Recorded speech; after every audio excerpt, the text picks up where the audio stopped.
What about this one? Good stuff. Right. So, is that it?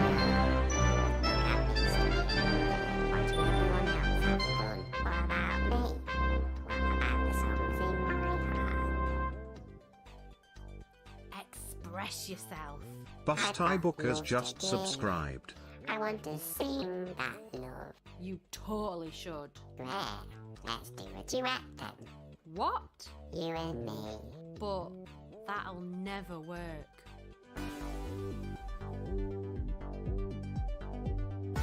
I'm a robot, you're a meatbag. You got feelings, I have a price tag. I'm a human, you're a toaster. I'm made of carbon, you've got a motor. This would never ever work. Please let this end. No, let's do another verse. God damn it.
how's it going? I hope you're doing fantastic.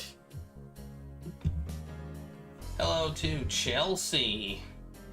Stains Blue. Hi, everybody. Bust Tie Bookers with the 13-month sub with Prime Gaming. We got Austin. We got Finkelroy. How's everybody doing? Happy Taco Tuesday. We gotta do your spin. Bust Tie Bookers. We gotta get you. You gotta spin to win. We're gonna be playing some beginner's guide. The beginner's guide, in fact. So that's exciting.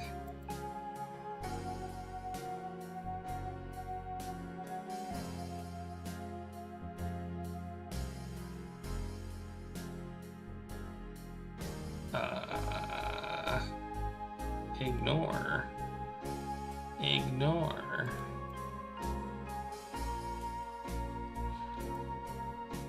I gotta start the taco token drawing. I had tacos today, so I'm super prepared.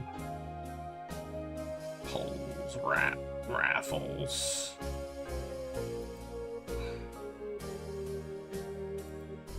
Okay, there we go. It should be running now. It is running, in fact. But now you can type. Now you can declare your love for tacos. I mean, you can declare it anytime you want, but that won't always enter you in a raffle.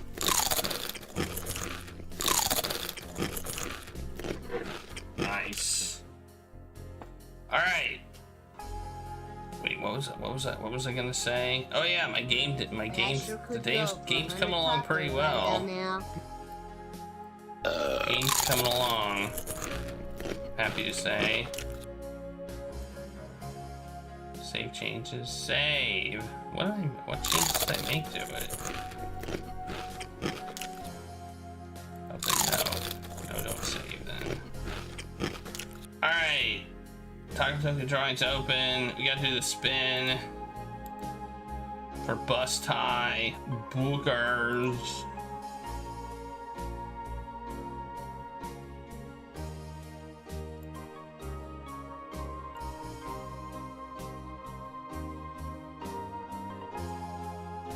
Do you lose the taco every time you do that? That would be funny. I agree. That would be funny. Okay, this is slightly changed. Calamity card. Oh no! You got hit by a calamity on the Oregon Trail. What could possibly have happened? Oh no!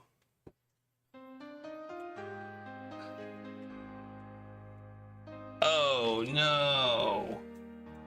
Oh no! What happened? And how was it Regulus's fault? Oh no! Oh no! Let's find out. Oh, you broke your arm! Oh no! You broke your arm! Oh no! You have to sit out for 2 rounds. You've broken your arm. Boo. That sucks. Regulus is innocent. Okay. I believe if there's any of these disasters that Regulus could cause, that is definitely one of them. He has almost tripped me a few times.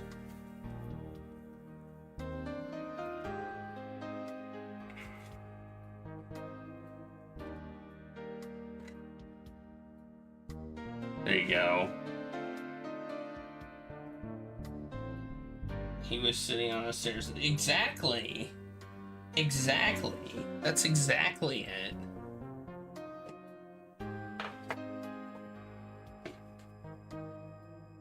He blends in with the darkness.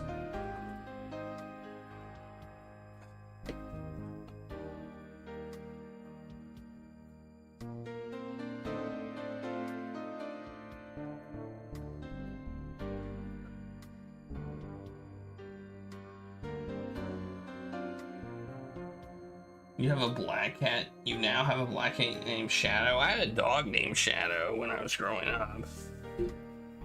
Guess what color the dog was?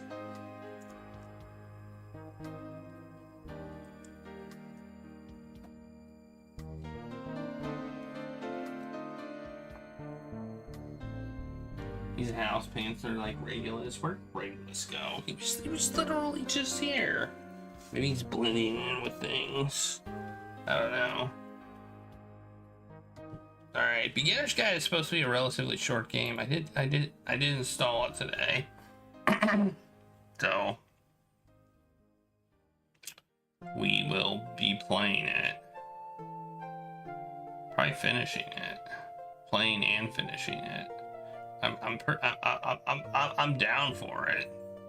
So was Stan. Yeah, that's true. All right. Oh yeah. Oh yeah. All right. Will this game capture fine? That's really the question. Like, sound is turned off. I can hit the play button.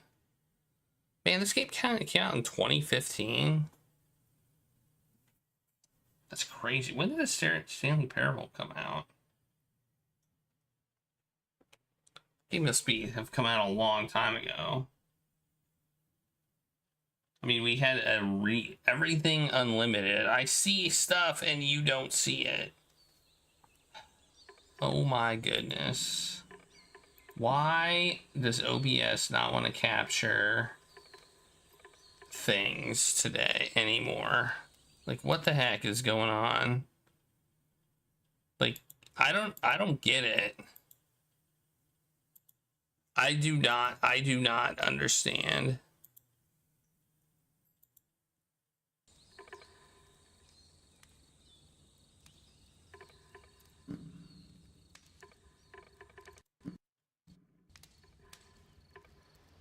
No. No, you're not gonna do it.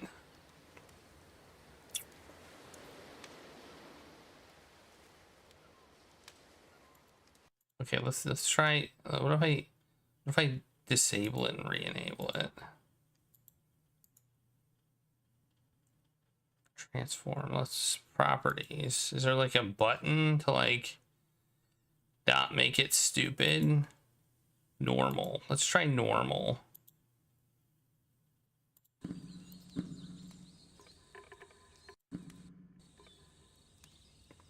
No. Oh wait. I didn't say capture any full screen application.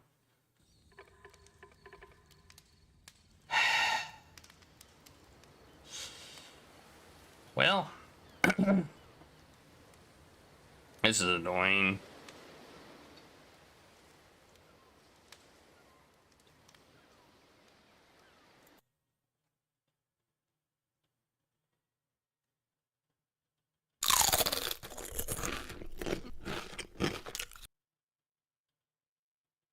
Used anti-cheat capture third-party overlays.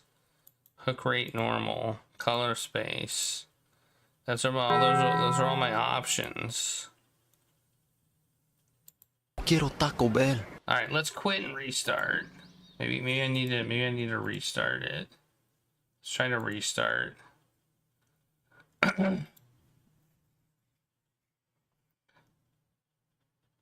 This didn't used to be hard. I sure could go for 100 tacos right about now. This didn't used to be a hard thing to do. But now it is for some reason. Punch Lenny in the back of the head. Not showing up on this screen either. Well. Oh yeah. Okay. Well, let's see if we can do it The this following way. program contains scenes and language of a frank and explicit nature. Viewer discretion is advised. Nope, that's Steam. You don't need to see Steam. And there's other stuff.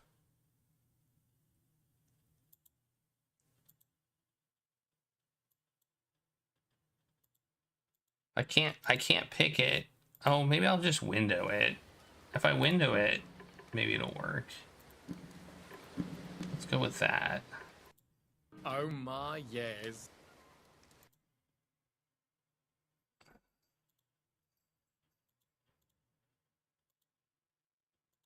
There we go. Jeez. That was way too difficult. I had to use borderless windowed instead of full screen. Jeez. This game is jank. It took long playing the game well. I think that's challenge number 1. We did it. We should have started the timer. What about advanced options? Anti-aliasing. Let's enable that. We got like some good graphics card. Let's do that. Yeah, we want some anti-aliasing. I want my aliases to be antied. Alright. Back. Video. Wait, I was just there. Audio. 2 speakers. Quality. Closed captioning. We want full captions. How's the volume? Seems okay. Start down a little bit. Alright. Begin the game. I think we're probably gonna start the timer as soon as the game starts. If it's like the Stanley Parable, then just everything is part of the game. But there is a chapter select. That was not in the Stanley Parable.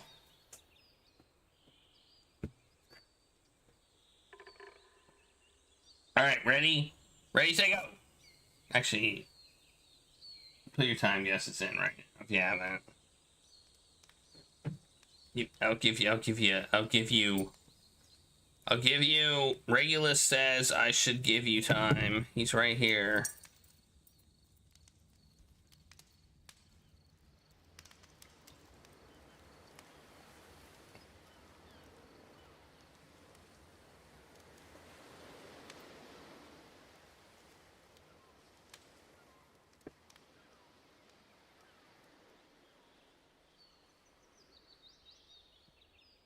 Right, Regulus.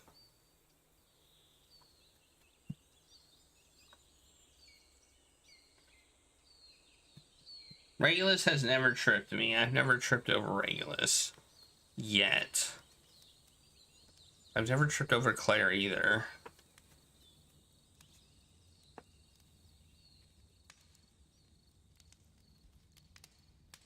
Claire can be dangerous when she hasn't been fed.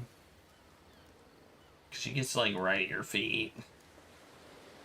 Claire can be dangerous.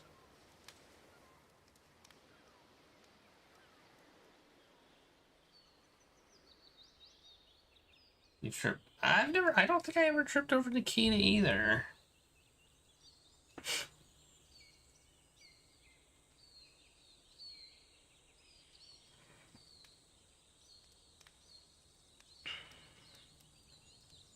Just Charlie. I think I did. I think I may have tripped over him a few times. But they all have. See, the thing is, they all have like little bells on. They jangles. You can like hear them. I can imagine being way more likely to trip over a cat if they didn't have the jangles on them, and they didn't make the noise. Do you stink, Regulus, or am I just imagining things? All right, you've had enough time. Don't you agree, Regulus? He does. He totally agrees. That's the sign of agreement. Here we go. Let's go. The beginner's guide. Please make sure audio is on. We're good there. Controls, WASD, and the mouse button. Okay, I'm not going to start the timer on this. Hi there. Thank you very much for playing The Beginner's Guide. My name is Davey Reedon. I wrote The Stanley Parable, and while that game tells a pretty absurd story, today I'm going to tell you about a series of events that happened between 2008 and 2011. we're going to look at the games made by a friend of mine named Coda. Now, these games mean a lot to me. I met Coda in early 2009 at a time when I was really struggling with some personal stuff, and his work pointed me in a very powerful direction. I found it to be a good reference point for the kinds of creative works that I wanted to make. So just to start you off, this is, I think, the first game he ever made. It's a level for Counter-Strike. You can walk around here, by the way. Oh and my gosh. mostly it's just Coda learning the basics of building a 3D I environment. so recognize this. But what I like is that even though he starts from the simple aesthetic of a desert town, he then scatters these colorful abstract blobs and impossible floating crates around the level. And of course, it destroys the illusion that this actually is a desert town, and instead this level becomes a kind of calling card from its creator. It's like a reminder that this video game was constructed by a real person. And it kind of makes you wonder, what was going through his head as he was building this? This is what I like about all of Coda's games. I mean, not that they're all fascinating as games, but that they are all going to give us access to their creator. I want us to see past the games themselves. I want to get to know who this human being really is. And that's exactly what we're going to do here. So, it's 2008, Coda starts making these games, and he never releases any of them. He doesn't put them onto the internet, he just makes them and then immediately abandons them, and they sit on his computer forever. And I think he really understood this image of himself as a recluse. At one point, he jokingly renamed his computer's recycling bin to Important Games Folder. So, you know, this was just how he worked. He tended to crank them out one after the other without even really pausing to try to understand what he had just made, until suddenly one day, he just stopped. In 2011, that was it. He made his last game, and then he hasn't made another one since. And that's why I've taken this opportunity to gather all of his work together, is because I find his games powerful and interesting, and I'd like this collection to reach him, to maybe encourage him to start creating again. And if the people like you who play this also happen to find his work interesting, then I'm sure it'll just send that much stronger of a message of encouragement to Coda. So thanks for joining me on this. If you have a particular interpretation that I haven't mentioned here, or if you just need to get in touch, you can email me at daveywreden@gmail.com. Okay, that's about it for introduction. Let's take a look at Coda's first proper game. As each game is loading, I'll show you the date that it was completed. This first one was made in November 2008. Loading. Ooh. Spiffy.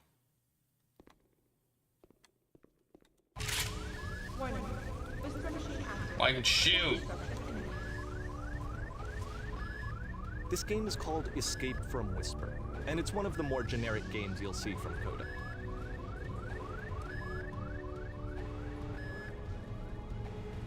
Going this way. This way looks wrong, but I'm going this way anyway. Dang it.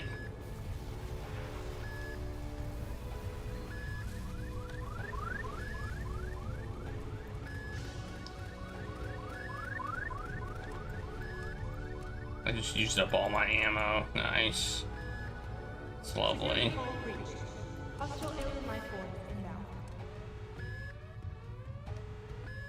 It kinda looks like this game was abandoned mid-development. For instance, you have this gun, which you'd think would indicate that there are supposed to be monsters or enemies somewhere, but then clearly there are no enemies anywhere.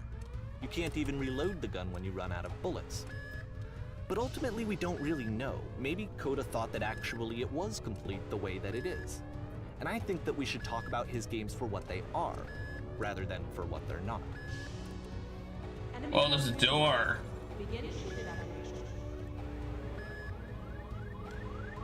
I love how you can see the bottom of the universe from this room. Oh, you can? Ooh, look, the bottom of the universe. Nice.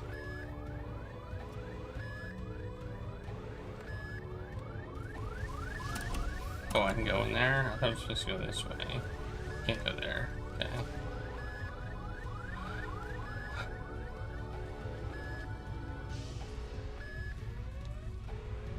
I love me some good Apparently, walking. the space station has a labyrinth on it. Sure, I don't know. There's really no reason for it that I've ever been able to discern, so in the interest of time, I'm just gonna skip you on past it. Ah! Okay, this is the part that's interesting. The game has this interest of narrative about time. the whisper machine and how it has to be turned off, and then you get to the engine room. Okay. Hey, you there, in the engine room. You could save us all. That beam is powering the whisper machine. We could disrupt it by introducing a great enough heat signature. If your body could stop the beam. It's so much to ask, but for all of our lives, would you do it? Could you give yourself? Sounds like a lie. Let me pause here for a second. What you just experienced, stepping into the beam and then dying, is probably what Coda had initially intended when he was developing this level. But when he first compiles and plays it, something goes wrong. There's a bug somewhere. And this is what happens instead. Bug.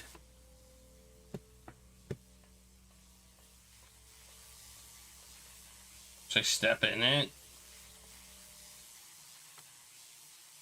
Oh. Hey, there's the maze. Look at that. See it. The beam causes you to start floating. And this is an important moment for him. Because yes, this is technically a glitch, but Coda identifies something human about it, like how small it makes you feel in the face of this larger chaotic system. Man, I was almost through that could be the maze. afterlife, a peaceful place, juxtaposed against all of the hysteria that you've just had to traverse. I don't even know. I have no idea what he was thinking, but what's clear is that after making this, something lodges itself in his brain. He wants to do more of these really weird and experimental designs. So he stops work on this and moves on to a stream of tiny little games that go in all sorts of directions. Let's go ahead and take a look at the first game he made after leaving this one behind. Game's weird. It's a game of games. So far. Ooh. The past was behind her. Can't move, by the way.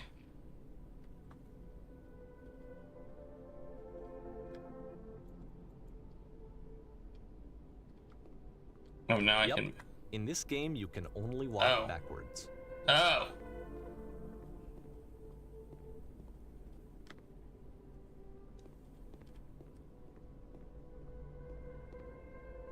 I get it now. So it's a short and relatively minimalist experiment combining motion and narrative. It is less advanced than the previous game, but actually it seems to be more focused, more complete. Coda's trying to give it a unique voice rather than simply basing it on a pre-existing trope. It's also quite annoying. Ooh. Hey, Dunk Donuts. How's it going? Not being able to see where you're going is admittedly, It's a short little thought, it says what it wants to say, and then it ends. Didn't need anything more than that. Which to me is why it works, because it gets out quick. Okay, next one. That one sucked. Hey, I can move forward, yay! And I'm in the dark, boo. You are now entering. Da da da da.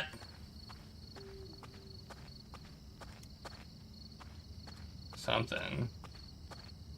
Ah! And that's it. Okay, the meaning of this game won't be clear just yet. Please be patient with me for a few more games, and I promise you'll see what makes it interesting. Someday, probably. Oftentimes, Coda would put bizarre titles like this one at the start of his games.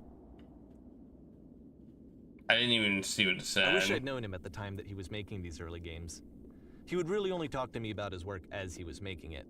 Once he stopped work on a game, that was it. It was dead to him. If I can fall off the I don't edge. agree with that at all, but what are you gonna do? Look at the big set of stairs. Wee.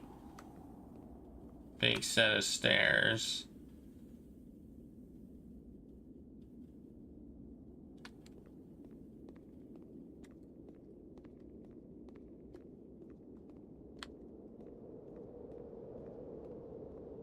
You like this game? Can I run? Can't run. I can jump though. Jumping up the stairs.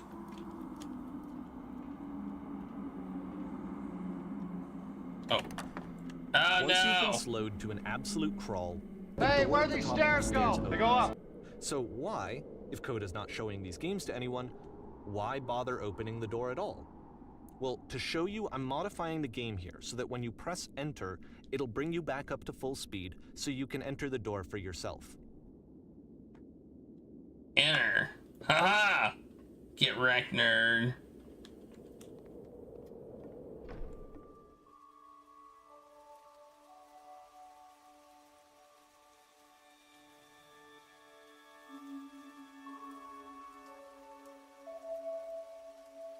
A room that's warm and nice and filled with little ideas for games.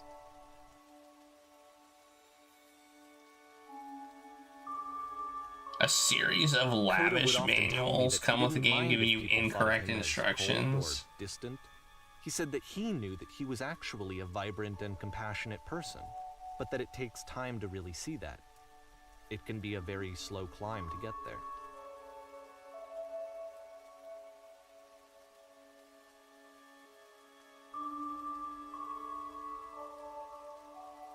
I didn't get to read them all, man. Ready, set, fish. Screaming into the microphone every 15 seconds to keep playing the game. I don't think I'd like that. I don't think you'd like that. Or maybe you would, I don't know. The stairs did go up and in a door. Well, this is new for Coda. It's an actual puzzle. Go ahead and see if you can solve it. There's no puzzle, it's a lever. Done.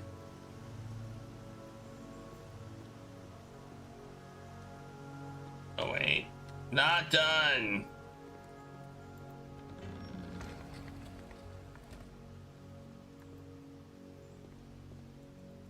Oh no, I'm soft locked. Uh-oh. I just soft locked myself. Oh wait, there's a lever on the door. Don't forget that solution, because we're going to see this puzzle again soon. Oh. We're gonna see it a lot. Oh, the solution was to go in the door and then pull the lever on the other side of the door. Okay. I legit thought I was soft locked for a second. No, I really didn't. I knew they wouldn't soft lock me. That would have been a pretty sloppy soft So lock. that seems to be it, right? You walk down a corridor, you solve the puzzle, you get to the end. Simple enough. Alright, now I'm going to modify the game again so that when you press enter, it'll remove all of the walls from this room.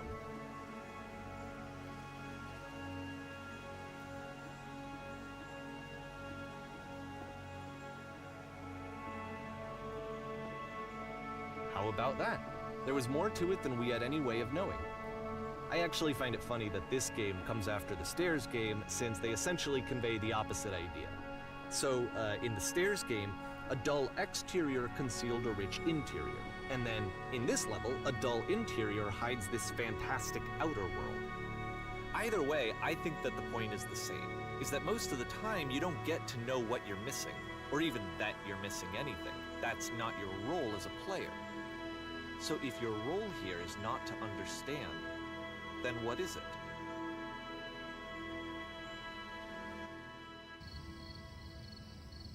Oh no, we're here again.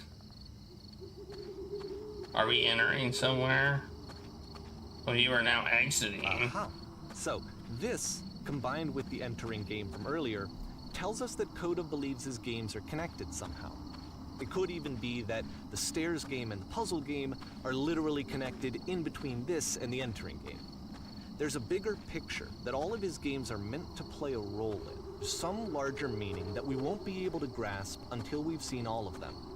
And once we have, we can step back and start to understand what exactly that bigger picture is.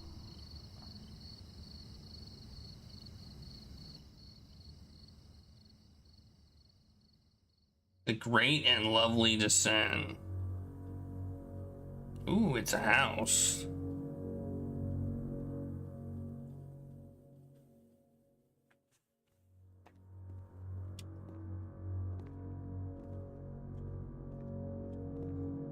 let's talk about video game development for a second. Every video game runs on what's called an engine, which determines what the game can and cannot do. So in other words, the engine is a set of tools for game development. To make all of these games, Coda is using an engine called Source. Like all engines, Source has certain things that it does well, and it has certain things that it does poorly. One of the things that it does very well is boxy linear corridors. That's why so many of Coda's games are set in these large, flat, empty rooms. It's just because he's working with what the engine does well. Ooh, the door the tools open. available to the creator shape what kinds of creative work they're going to end up making. You might consider paying attention to the architecture in Coda's games, to notice how they seem to stem from an engine that's very good at producing linear, boxy corridors. Ah, I fell. I didn't expect to be able to fall. But then I did. Oh, man. I'm here.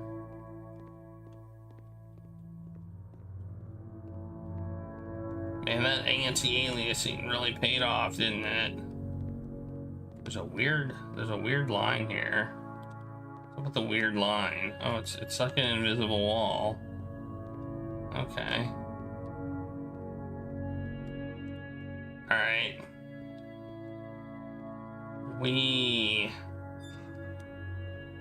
Whoa.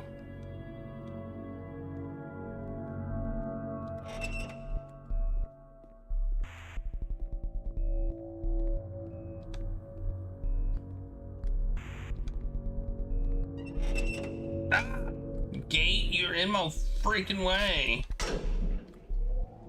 Whoa, elevator. Secret elevator.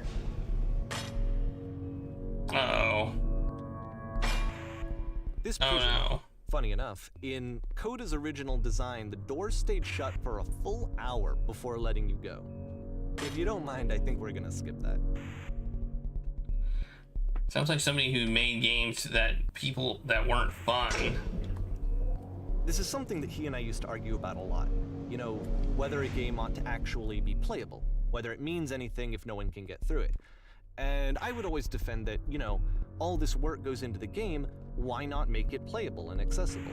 And so we just got into heated arguments over it, and there was one time that after one of these conversations, he went home, and a day or two later, he sent me a zip file entitled Playable Games that was full of hundreds of individual games, each of which was just an empty box that you walked around in and nothing else.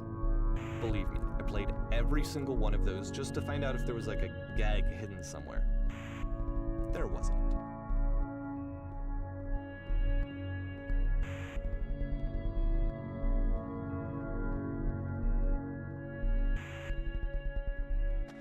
You guys sound like a butt. Hey, there's 3 dots again. Can I duck? Oh, I can duck. 3 dots. Is that like a signature? Here's the puzzle. Again, with the exact same solution as the last time.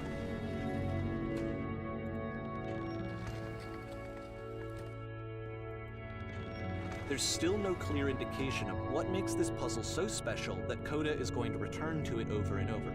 But I promise I'll share with you my interpretation very shortly. Man, this is a weird game. This is a weird ass game. Weird game. Listen. Here, Coda begins using a kind of dialogue system that he fashioned out of the engine's chat capabilities. Use the 1, 2, 3 buttons on your keyboard to respond.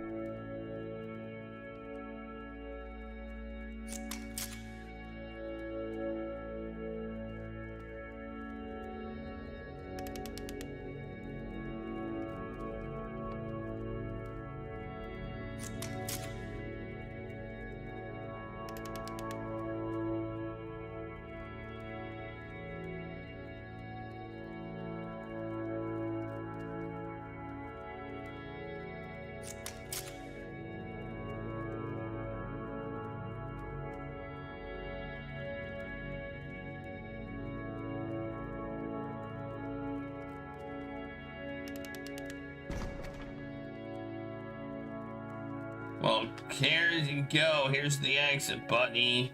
Oh no. Oh no.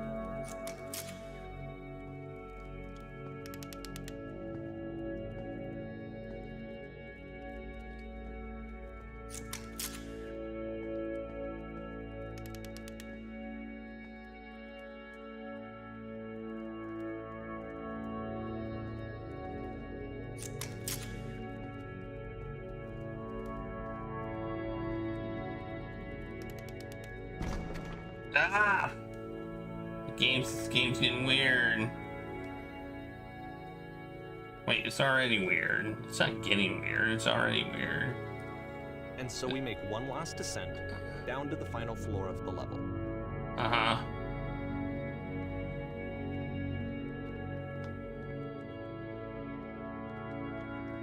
Like, is this actually a documentary? Like, is it? Or is it a fake is it a fake-umentary? That's really the question. It's a lamppost. Okay, I can't tell you quite why, but for some reason, Coda fixates on this lamppost. It's going to appear at the end of every single one of his games from here on out.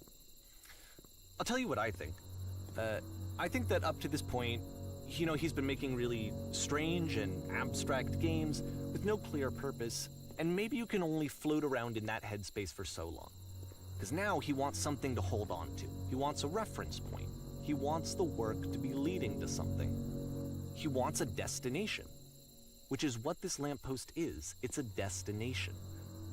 We're gonna see it in the work as well. His games are just gonna become a lot more cohesive, a lot more fully developed, with more of a clear idea behind them.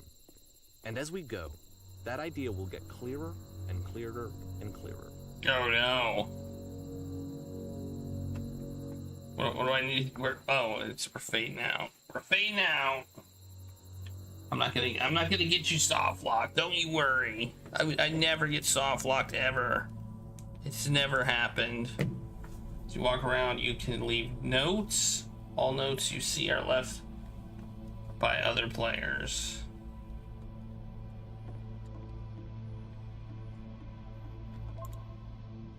Nice room, not.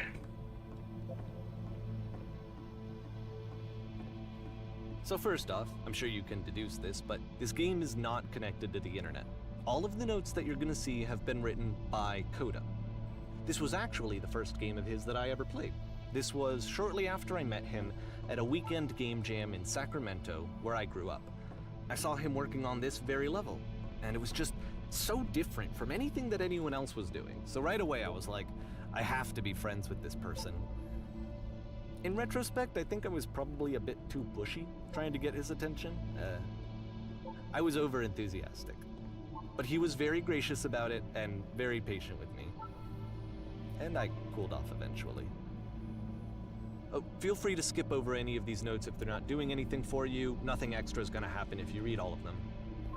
Either way, to me they convey a sense of loneliness. Balls. I see this person who's filled with thoughts and feelings and beliefs. Is he lying to me? Has no way to express them except as scattered and unheard voices in a game that wasn't meant to be played. Is he lying that nothing will happen? It's ironic, isn't it? It's that keeping in track. playing this game and seeing how alone Coda often felt, that we get to know him better and actually kind of connect with him. And I have to be honest with you, this idea I just is saw a really flying seductive. penguin. If I could Whoa. just play someone's game and see the voices in their head and get to know them better and have to do less of the messy in-person socializing, I could just get to know you through your work. I think this is why I always liked Coda's games so much, is because it felt like they let me have that connection. I felt as though he was inviting me personally into his world. And then I feel less lonely too.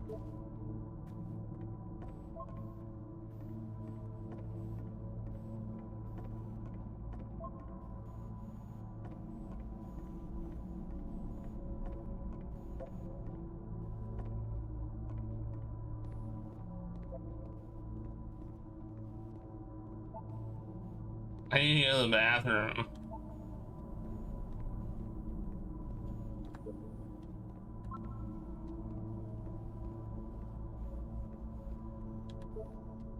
A free t-shirt.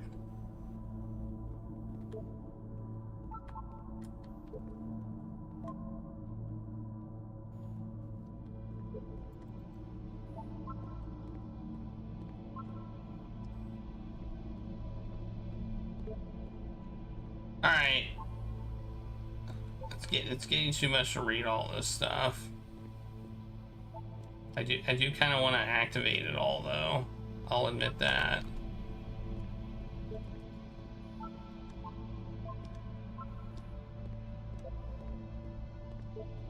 You know how many games I've made? The answer is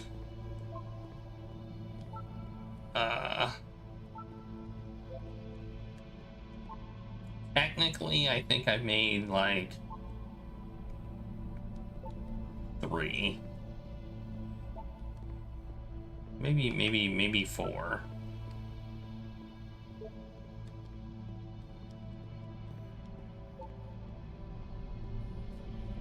Yeah, okay. 4 more than most. Well, I made them. I made some for like class projects and stuff. So you know, I don't. Does that really count if you make them because you have to? You think this could be considered a game? I mean, I guess I made the guessing game too, where you have to guess a number. I mean, that's a game, right? Okay, I think I'm done doing this. I've never played. I don't have them anymore. Like they're lost forever.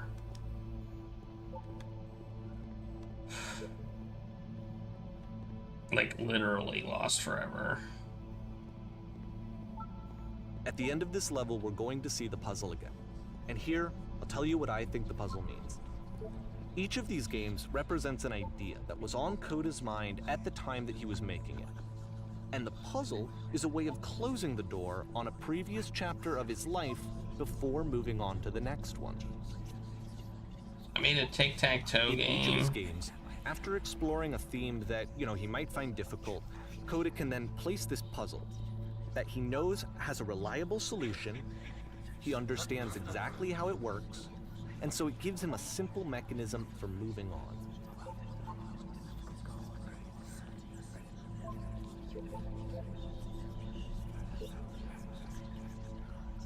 And because there's this dark area between the doors, a space between spaces, before you move on, you get to pause. Just for a moment, a few seconds to reflect on and let go of the events that led you here. To step back and connect the pieces together. To grasp at that elusive bigger picture.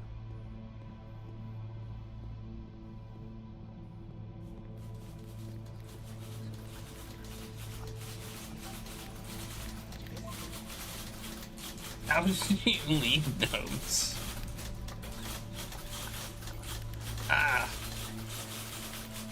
Typewriters.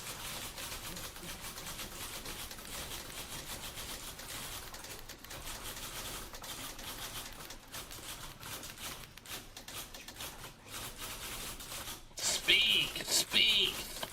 All right, done with that. Porn stars die too. It's gonna kind of just spin its own wheels for a few minutes. Hang with it.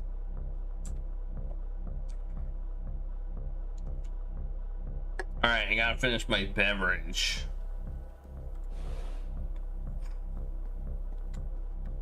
It's a desk. It's a couch. It's a table. It's a door. It's a light. Oh, there's a door here. I can leave. It's a fancy hallway. It's a picture. It's another fancy hallway that looks a lot like the previous fancy hallway. Are you all seeing this? How fancy it is? See, this is it. The whole game. And there's nothing that's particularly interesting about it. You just walk to the end of a hallway.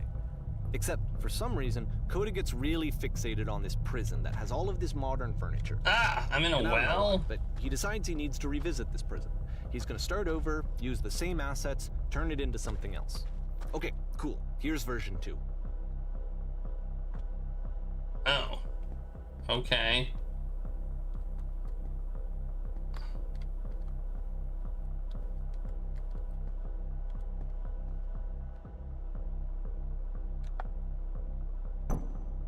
That's not a fridge.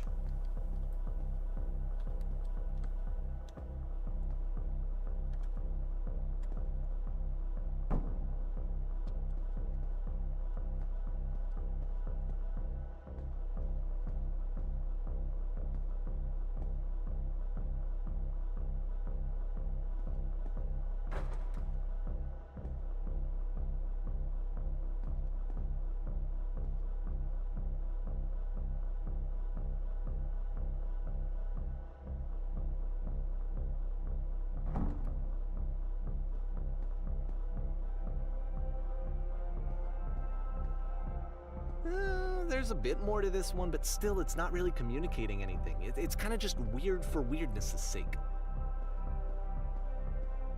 Looks like a maze made out of couches, tables, So, and okay, he throws it out and stuff. starts over. This time he comes at the prison idea from a different direction. Hello, please walk forward. No! I refuse. It's not here. Yeah, follow the instructions carefully. Make sure you remember the end step. First, click on this table. Okay. Ooh, I did it. Go to photo frame and click to turn it slightly. If I click on this instead, if I click this, can't.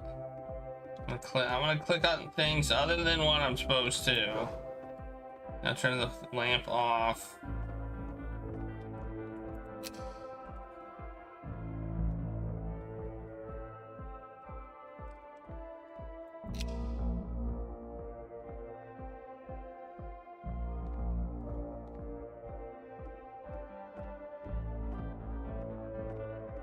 What do you consider left here?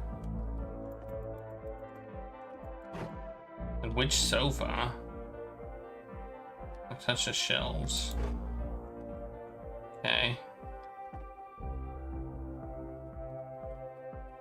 In the real prison, the escape will now open. Return to the start. Be taken back to your prison. I don't want to go back to my prison.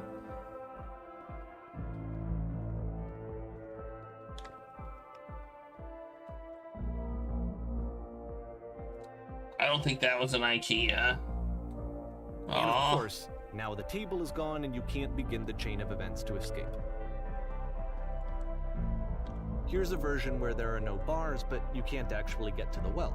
And then a version where the inside of the prison is the outside and the outside is the inside. Let me just blink you real quick through a few more of these. I mean, he really unloaded on this prison idea. There's nearly a dozen. Personally, I think it's awful to watch this. To see a person basically unraveling through their work.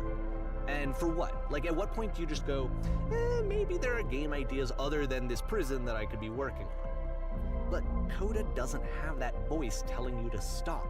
That particular mechanism of defense against yourself.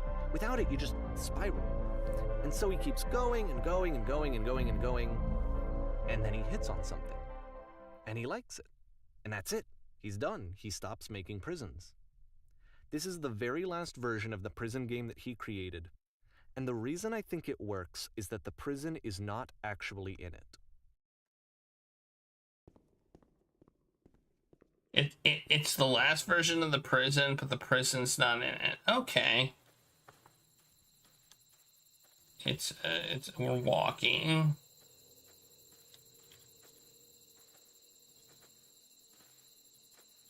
What's this? A door? A phone booth? What is it? A phone booth. All right.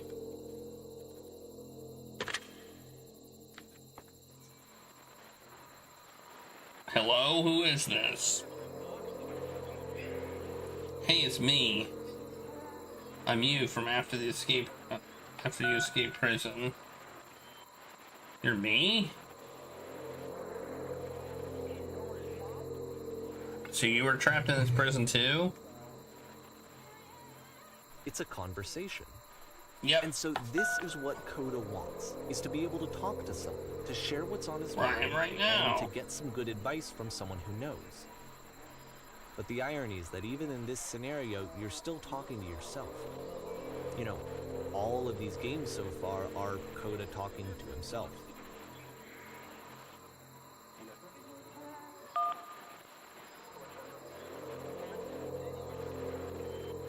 Sometimes I'm scared when I get out and things will be exactly the same as before.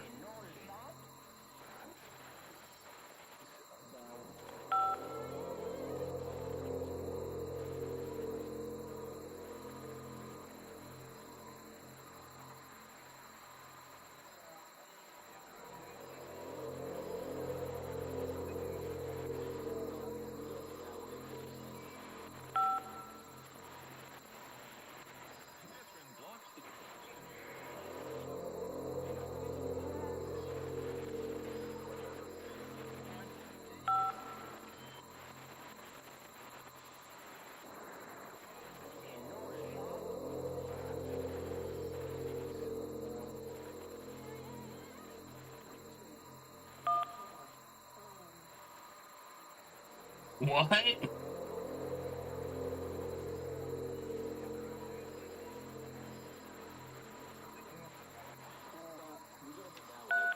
You can't know until it works. Let's talk for a bit.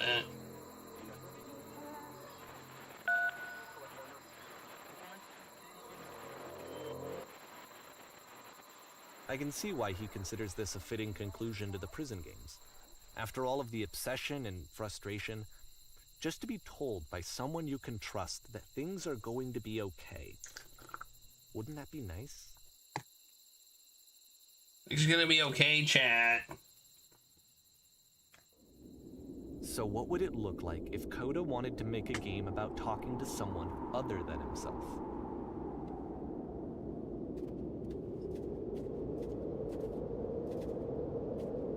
To me, this environment is meant to represent Coda's puzzle, with the two doors on either side and a dark transitional space between.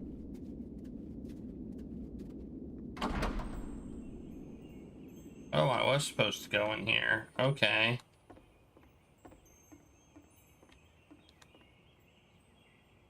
I'm glad it was all heck you showed up.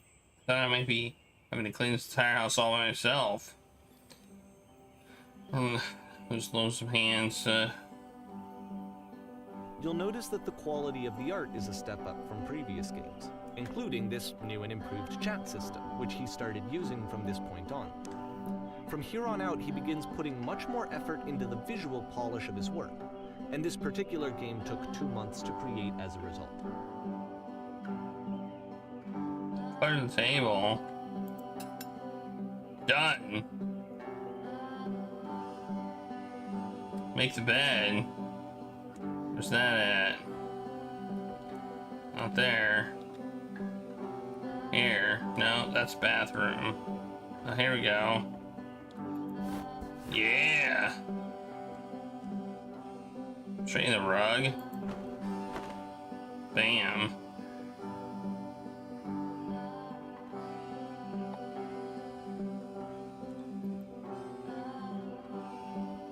Desperate for cash.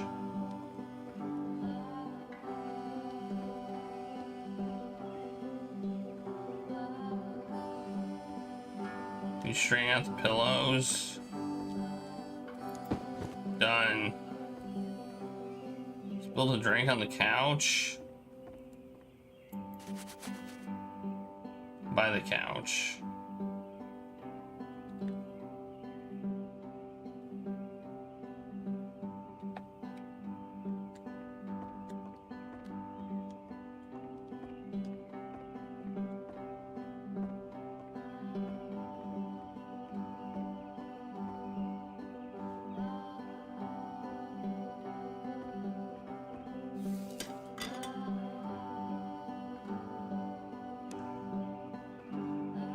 I feel like I'm doing all the cleaning.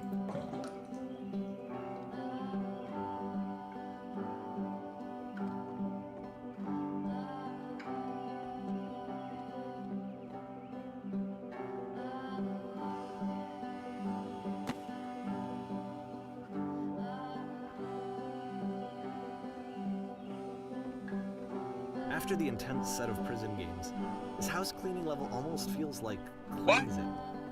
It's the moment after a particularly difficult or traumatic experience where you just need to let it sit and digest inside of you, and eventually cohere into something meaningful.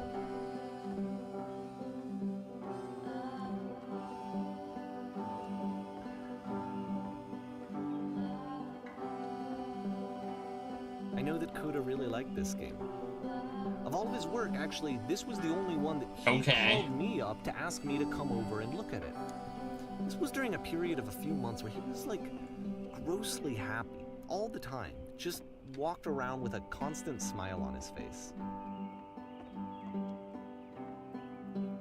I wish I could open the fridge.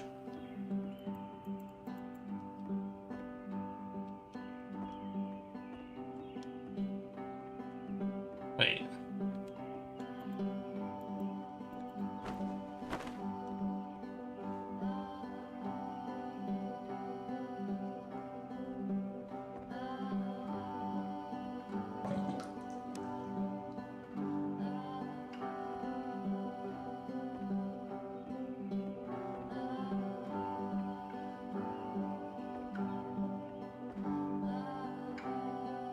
One's house is like one soul.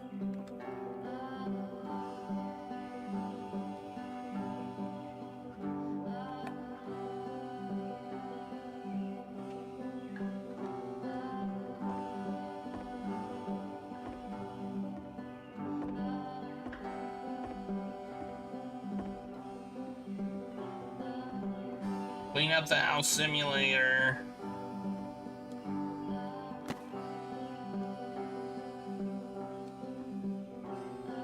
I'm glad he made this. I'm glad he found some peace.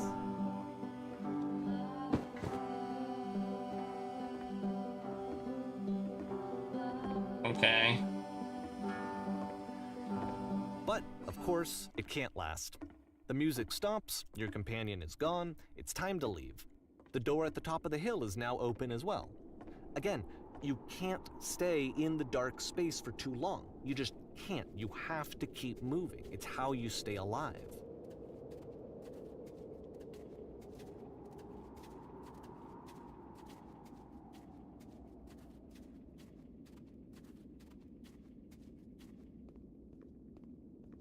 And lamppost. Which is the whole point of the puzzle doors, right? That sooner or later you have to pick up and move. I really thought that was the point of it.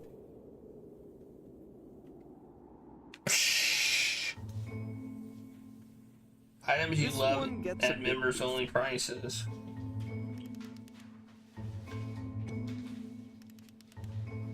Was it to improve your life? Was it to get a better job? Was it to make your relationships more meaningful? No! You came here to become perfect. The workshop is going to teach you how to be perfect.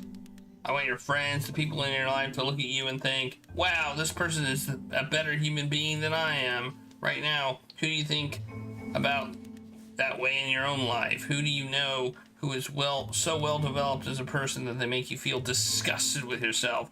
Compared to whom you feel useless, selfish, ungrateful. I intend to make you into that person. Perfection is within your grasp. And the question is not how we do it, but how we do it effortlessly.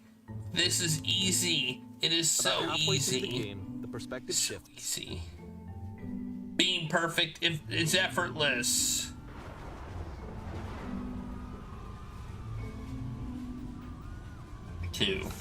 And you play as the teacher. And suddenly, you discover that your teacher is just as bigoted and afraid as you are.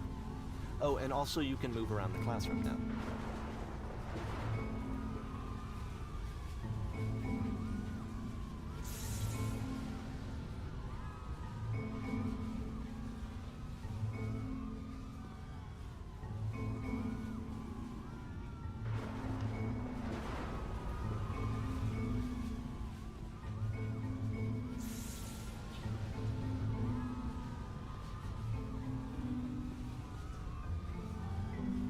Seek out one thing. What is the easiest, simplest path forward?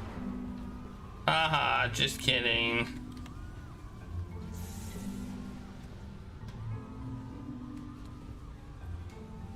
Something's coming out of the back of the room. Look out. It's coming for you. It's going to destroy you. I felt pretty hard for this one.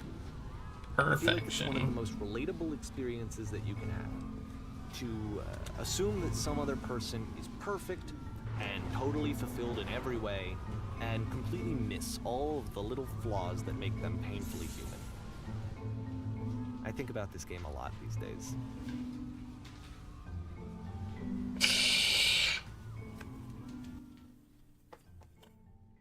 Hey, there's these shelves again. This one took a lot longer than all the others for Coda to make. It was 4 months between this and the last one.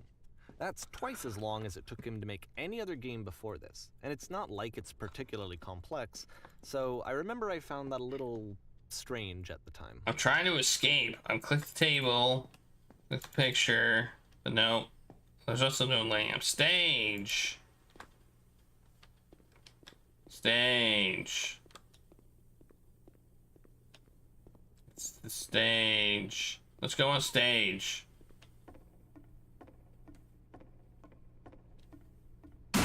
No! Alright, the performance is beginning. Places, please.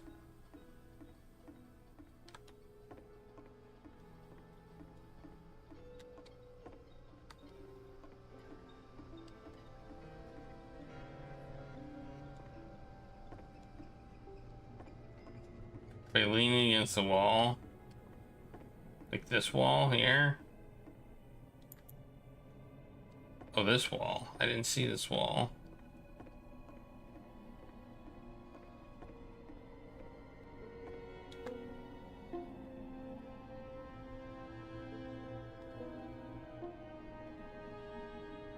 Should have special. It's your dream to photograph animals. This is your one chance to learn something from her. To gain something to succeed. Go on, say something to her. Hello. Hello, that's it. That's not a conversation. Converse. Be a human being. Do it again.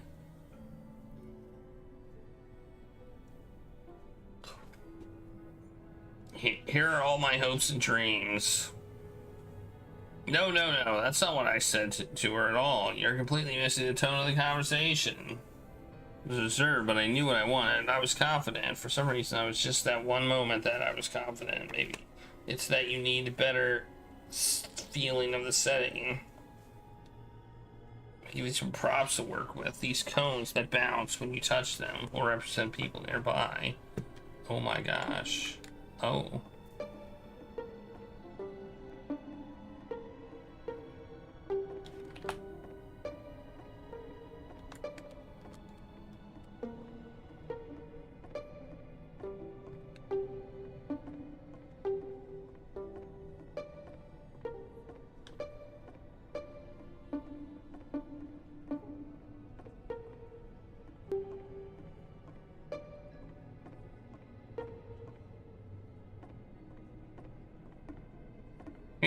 It's the lamp. Why doesn't it resonate with joy? Oh, I guess I just keep going, huh? Uh-oh, what was that? Oh no, I'm in prison. Oh no. The game ends with this eerie premonition of what's going to happen next in Coda's life. The solution to social anxiety, to fears of having to perform and having to chase success, the answer for Coda is to withdraw, to hide himself away. Which is what leads to scenarios like the stairs that slowed you down several games ago, where it just becomes harder and harder to access Coda's inner landscape because he keeps retreating. He just keeps backing away from possible connections to anyone other than himself. And to be honest, I didn't consider it very healthy when I first played this. You know, it looked to me like he was trying to justify the idea of just disconnecting yourself from the world. Walking and that backwards. wasn't what I wanted for him or like for that one game. Because I feel like a lot of his games are inviting me to connect, to connect with this person, to bring him closer. But what can you do? After this, Coda went off and took another 5 months to make a new game. Months. Mobius Strip. To play this game properly, you must keep your eyes closed. Click this game to begin.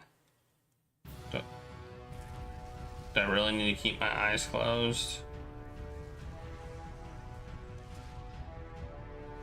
This isn't working.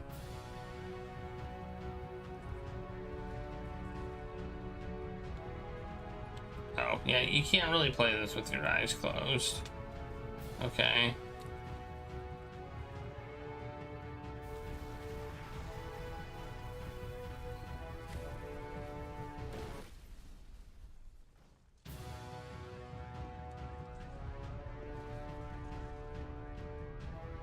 You should probably open your eyes if you haven't already. It's pretty much impossible to solve otherwise. And there is a solution, by the way.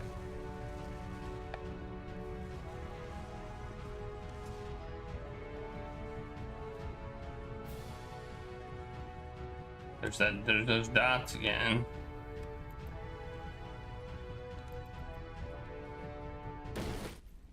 I like how we keep getting killed by a door. That's nice.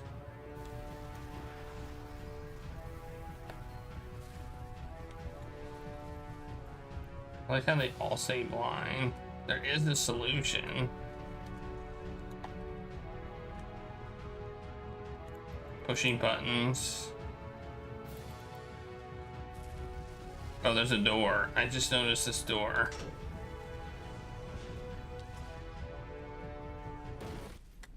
Okay.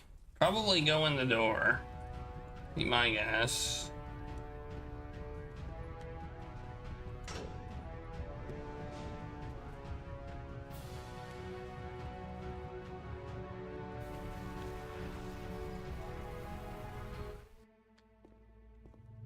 Or not. Oh wait, we solved it. Like I said, I was getting concerned. First off, he's never been this explicit in his work about exactly what he's thinking. So where's that coming from? But then even weirder, his work has potentially stopped being an outlet for him. Not like he's having trouble iterating on ideas, but he literally just can't think of new ideas anymore. And in person, he was being a lot more distant than usual. Like, you know how sometimes a person will just deflect anything that you say in order to keep themselves disconnected all the time? It was that kind of thing.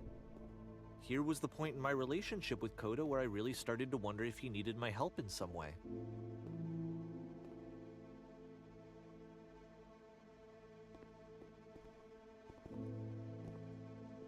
We're going to be okay, chat. We're going to be okay. His games are going to get more desperate from here on out.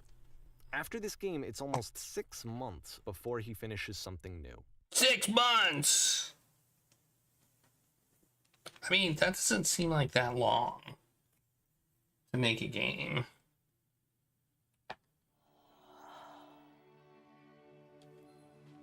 Ooh.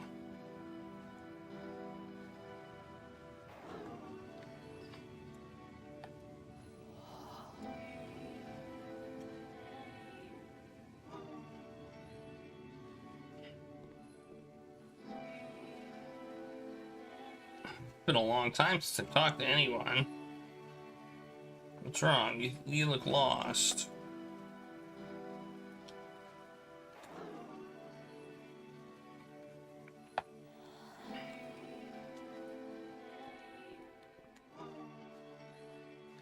Oh no!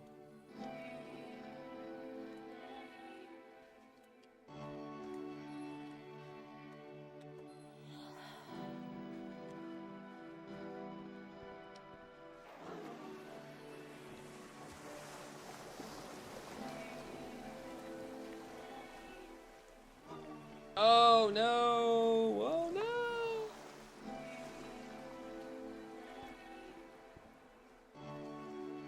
If the last game featured Coda talking explicitly about his creative frustrations, this one turns it up to 11. Now, put yourself in my shoes playing this. Here's a friend whose work is exhibiting signs of struggle, frustration, anxiety, depression, even. And yet still he keeps making games. He keeps throwing himself into the grinder even when he clearly doesn't have the energy for it anymore. Why? What is it for? Because from my perspective at the time and just what I knew of him, this was a result of how isolated he was. He was in his own little bubble, just sitting at his computer all day, not really showing these games to anyone, not releasing them onto the internet, and so he didn't have anyone outside of himself to connect with. He had no outlet to ground himself on.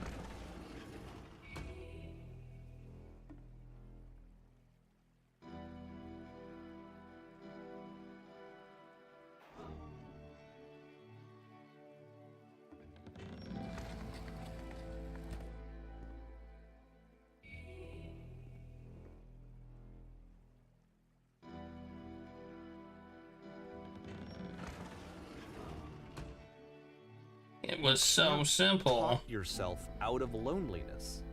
It doesn't work that way. You can't be the one writing both the questions and the answers. Then there's no movement. Then there's no circulation. If all of your anxieties are being channeled into your work, then if the work ever fails, you have no backup and you're just going to crash.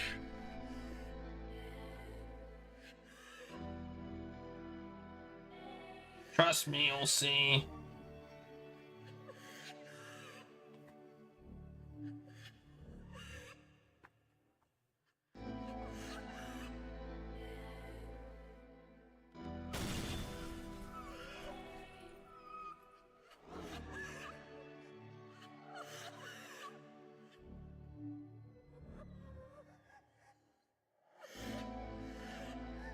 Keep talking.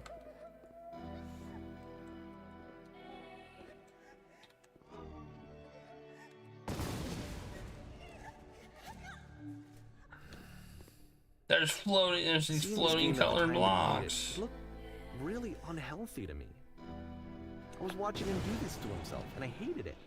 I hated seeing him so trapped. It's like video games are not worth this amount of suffering. This is someone I really cared about, and I used to get so much joy out of seeing him create. For him to suddenly become angry and frustrated like this, it was the worst thing for me.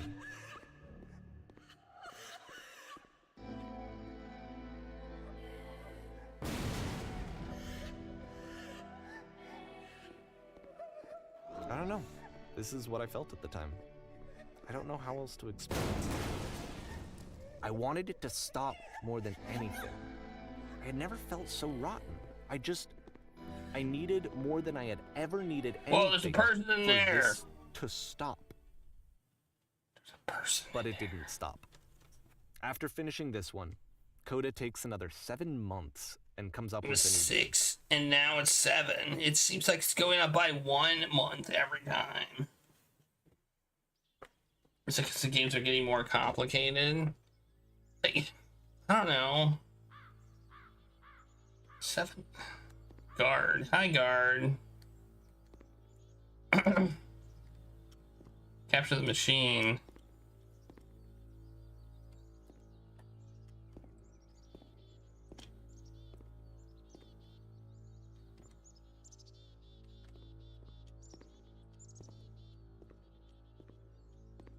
Also of Coda. I don't have to solve a puzzle. Okay. It's a lot of press there. Yeah, I'm just going this way. No questions. No comment. And of course, it's the machine.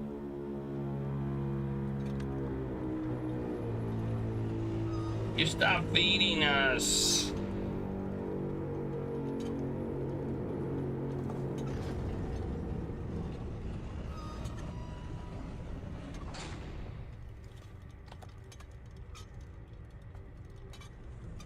So here's what needs to be happening. You need to go out and apologize to them.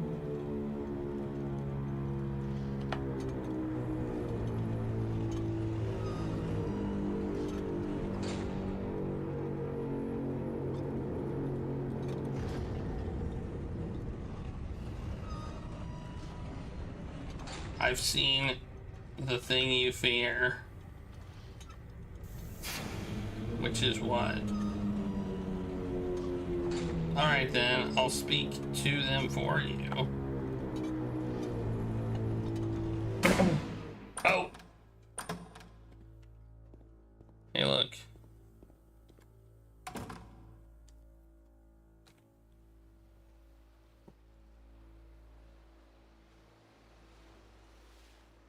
I have a troubling revelation. The machine will not apologize.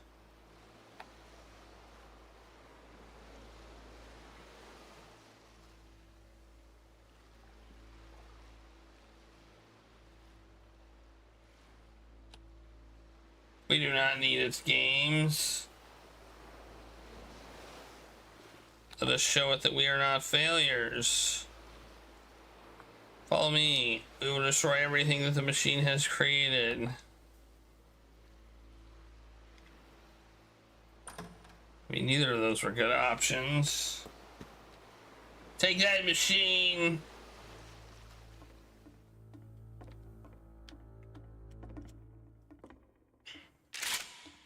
Oh. Oh, look at that. Destroying stuff. Bam! Take that! Take that! Take that! And one of these! Bam!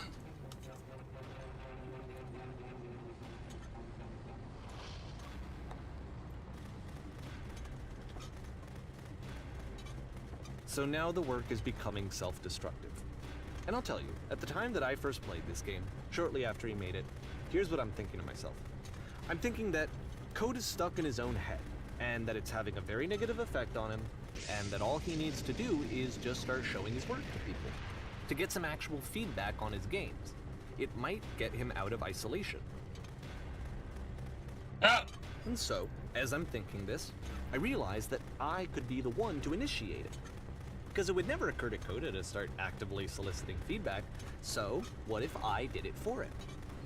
If he could see the difference it would make to have more actual conversations with other human beings, would that bring him out of his mental spiral? Would it give him confidence in himself? Would it bring meaning back into his work? Shooting all the game. Shooting it. Oh, I fell the hole. So I started showing Coda's work to people. I took this one, and the I have islands a which you feeling just some bad played, stuff is the about to go theater, down. the notes, the house cleaning game, and some of the prison escape games. I brought them to people that I knew and trusted. I asked their opinions.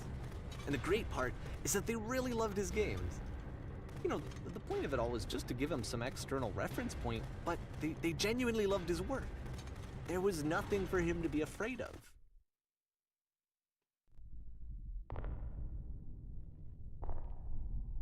Oh, it's the machine.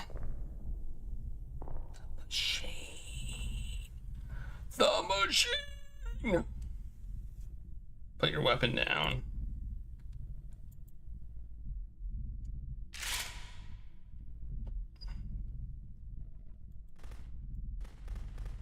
Can you see why I felt like this was the right thing to do? Because it's the thing that I always feel like I need, to be told that my work is good, that I am good. When someone really connects with a thing that I've made, when they see themselves purely in my work, there's nothing that feels better. And I got to give that very same feeling to my friend. I did something, I really felt like I'd done something good, like I was a good person. I felt like there was a friend who was in trouble and was unhappy and maybe didn't like themselves, and I could fix it. If I could give him this gift, maybe I could fix the problem. When they told me how much they enjoyed his games, it was the best feeling. It was the absolute best feeling. It made me feel so happy. So beautifully, beautifully happy. Until... I don't know. So anyway, Coda finishes this game, and then really he just kind of takes off for a while. So this is June of 2011, and I didn't hear anything from him for several weeks, I guess. And so out of nowhere, one day I get an email, and it's got a private link to a new game of Coda's. This one is called The Tower, and to my knowledge, it's the last game that Coda ever made. The Tower. So let's take a look. I can think of one game that had a tower in it. Hey, I can think of 2 games, 3 games that had towers in them. Well, I can think of a lot of games that had towers in them, but centered on a tower. And this is where I have trouble saying anything meaningful about Coda's work. Because more than anything else, the tower just feels distant. It feels like it's trying to distance itself from the world. It's a very cold game. Brr, it's so chilly. Gonna have to put on a sweater.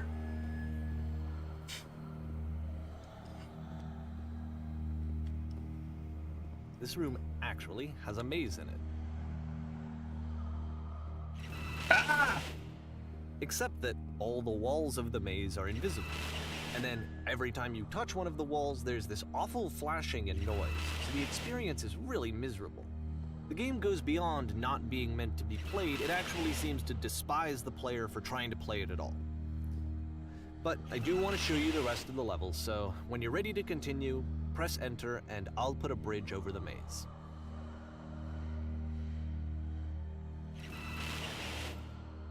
Yeah, this sucks. Sucks.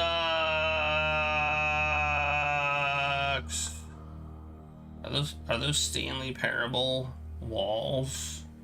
Stanley Parable approved walls? They look like him. And to be fair, it's not like this is the first game that's needed some modification to be playable.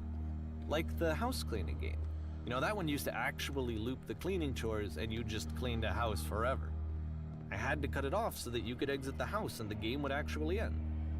But that game had an idea that it was actually trying to communicate. What's the deeper idea behind the invisible maze?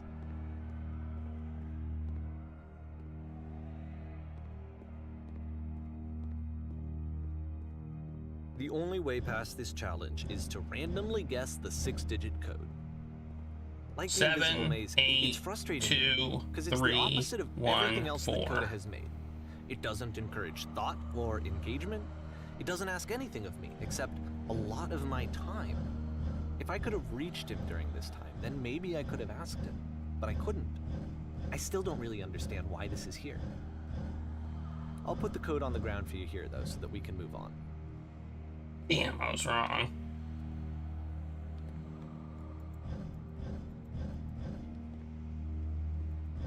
Ah.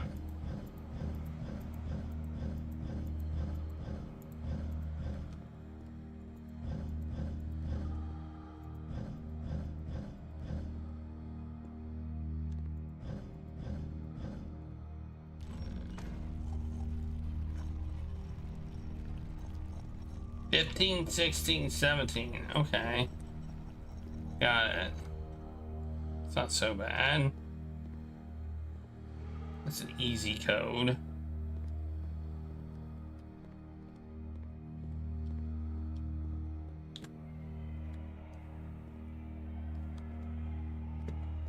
The switch to open this door is actually on the other side of the door, meaning that it's literally impossible to solve from this side. So even if you somehow brute forced your way through the first 2 challenges and you got to this point, there's actually just no way to progress. And it's scary for me, the idea of Coda cutting himself off entirely, just saying, you know, that's it, that's the end of the conversation, not giving me any way to fix the problem. I feel like a failure, I guess, when I can't fix the problem. But I can open this door for you, so it sucks. Let me do that. Was I a failure for not understanding this game? Yes. I don't know why I would be. It's not like everything needs to have a solution, but I feel it somehow. I feel like I failed, and I don't understand why.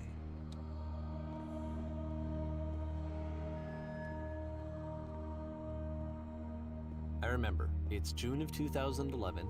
I'm playing this for the very first time. Game is about how and as I'm playing, I'm thinking to myself, I don't know this person. I have no idea who this person is. It wasn't the guy I knew. It wasn't my friend. I had come to so many conclusions from looking at all of his work up to this point, and then suddenly none of them... I had been trying to, though. That was the thing. For years, I was trying to get to know him, to understand who he actually was and what he stood for. I asked him so many times to please just tell me what his games mean to him. I asked him please to tell me what the 3 dots mean. And he wouldn't. 3 dots. I mean, I noticed the 3 dots. Whoa! We're going up. These stairs go up a long I just felt way. so strongly that if I could have connected with him, that if I could have somehow made his work my own, that I would finally be once and for all happy. It was that I needed to see myself in someone else. I needed to be someone other than me. But he stopped and left, and it felt somehow like I had failed.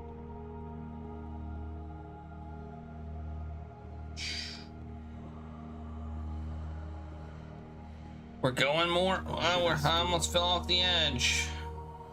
I looked away for a second. Hey, Gregory. Thank you for your interest in my games. I need to ask you not to speak to me anymore. I'm the reason that you stopped making games, aren't I? It's because of what I did. I poisoned it for you. Is it go up? I don't remember what it is. It's there.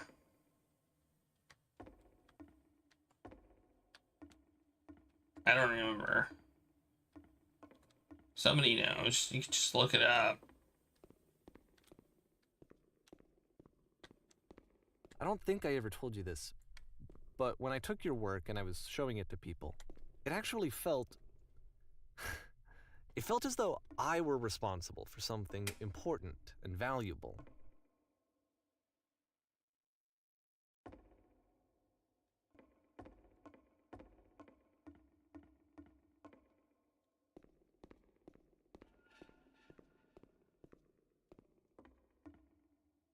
You've so the infected people who my played personal them, space. they treated me like I was important.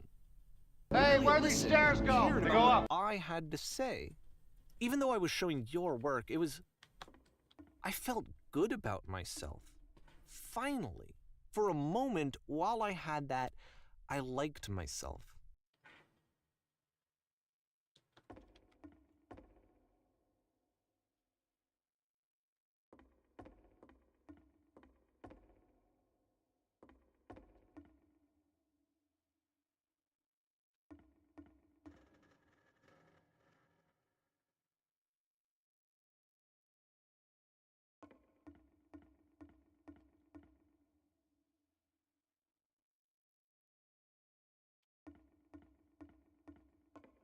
Stop adding lampposts to them.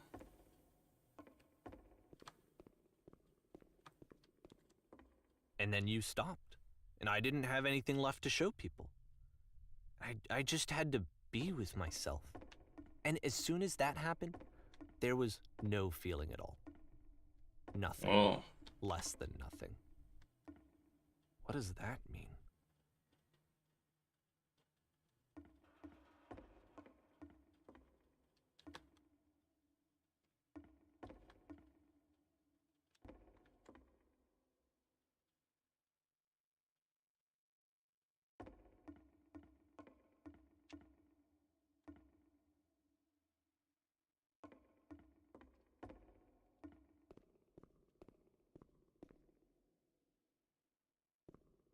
Okay.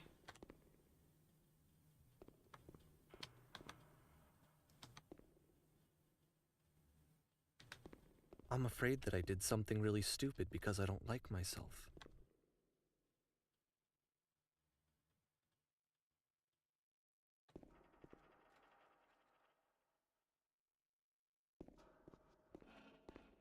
Hey, it's the puzzle.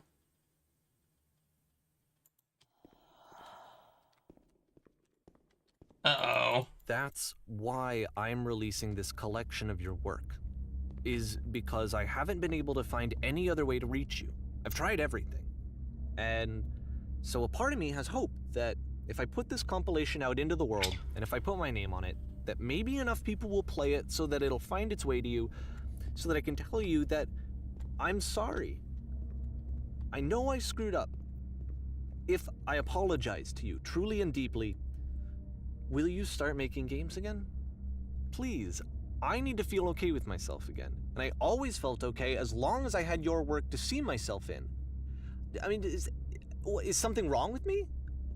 Because I know that I did an awful thing, and I'm doing it again right now. Like, I'm showing people your work, but I can't stop myself from doing it. That's how badly I need to feel something again, like I'm an addict. There has to be something wrong with me. Can I apologize? What if I tell you I was wrong? Will that work? Will that fix it? I don't know. I don't think it will, but there's nothing else that I can do. Just tell me what you want. I'm sorry. I'm sorry. Please, start making games again. Please help me. Please give me some of whatever it is that makes you complete. I want whatever that wholeness is that you just summoned out of nothing and you put into your work. You were complete in some way that I never was. I want to know how to be a good person. I want to know how not to hate myself. Please. I'm fading, and all I want is to know that I'm going to be okay.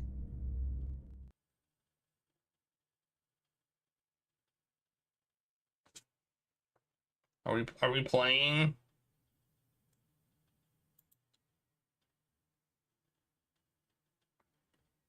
Epilogue. Epilogue. Oh no.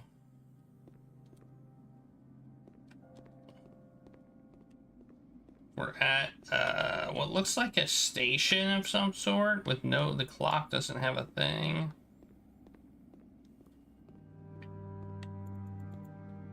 Boop, boop, boop, boop. Oh yeah, you got some peanut butter next to your name. More love, more praise, more people telling me that I'm good. Always more. It's like definitely a train station.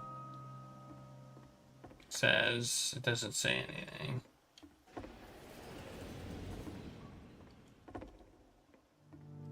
Here's a door. We can go in. Ooh, look at these. The fancy train. Ooh, it's so fancy. Solution. Well, now we're here. This house.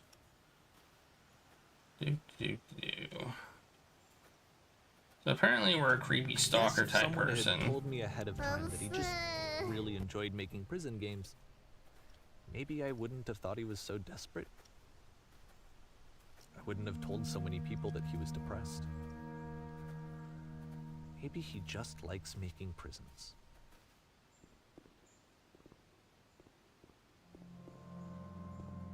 Maybe.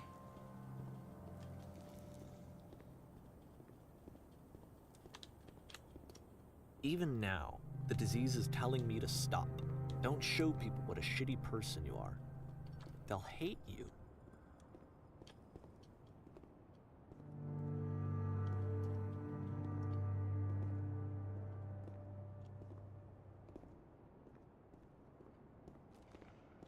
Uh-oh. Uh-oh's right.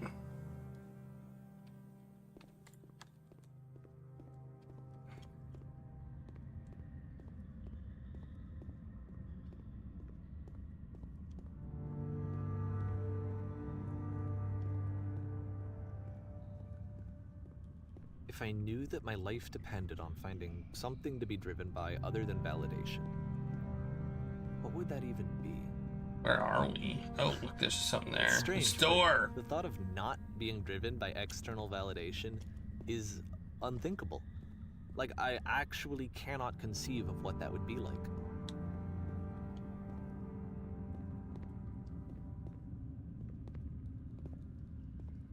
Oh, it's something. Maybe not a door, but it's definitely something. Ooh. No running in this game.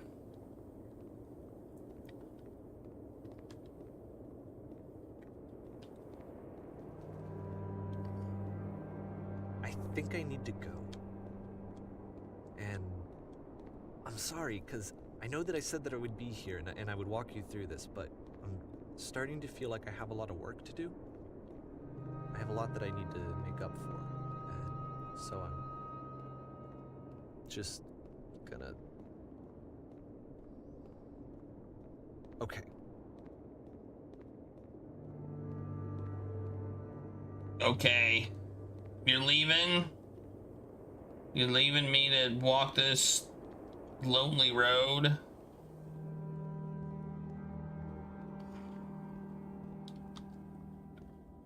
What if I don't go through these? I know you want me to, but I'm not doing it. I played the Stanley Parable. I don't have to do what you tell me to do. Except I kind of do in this game. Well, other than go through the things. There's a little thing there. What's that? I don't know. Jump down the hole. Wah! Oh no, I went in the hole and now I'm trapped. Oh, wait, no, I'm not. I was trapped, but the floor is rising. The floor is rising. Yeah, buddy.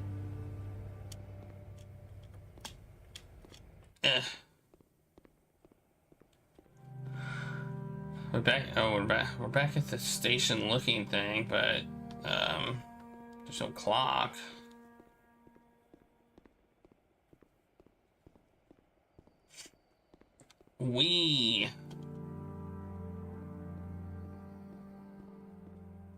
Oh, this is like an exit. We're all by ourselves.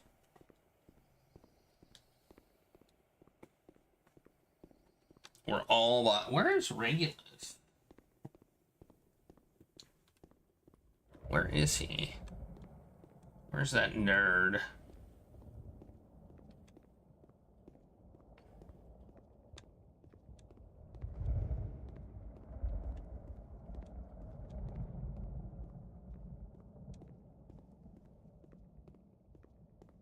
Remind you of Pathologic.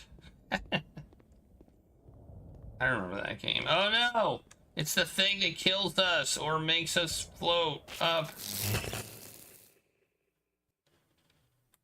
Zap. It makes us float up. Look at that. Is it gonna... It's... Oh. Look at stars. I see stars. More of this. Are we dead? Did we die? Oh! No, we did. Oh my god, that's a huge maze. It's just enough to put a maze. It's the biggest maze in the whole the universe is a maze. It's amazing. The universe is amazing, as Bus Time Booker said. Did you say it first before I said it? Because we have to boo you if you did.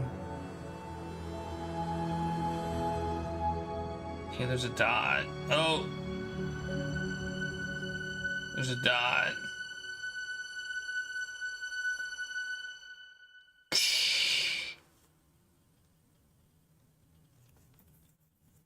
Turn back. I think that's the end of the game.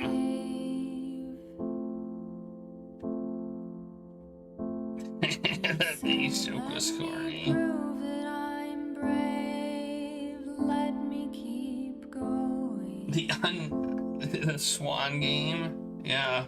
That had a big ass maze in it, didn't it? Well, that was an experience. That was definitely an experience. That's what you call a walking simulator. But I know that you're strong. So turn back. Because you're walking, and you're walking, and you're walking, and you solve a simple puzzle, and you're walking some more. But hey, that was a game. There we go. What's chapter select do? We can play the various chapters. Why would I... Is there a reason I want to replay the chapters? Like, is there anything that I would get out of playing the chapters again?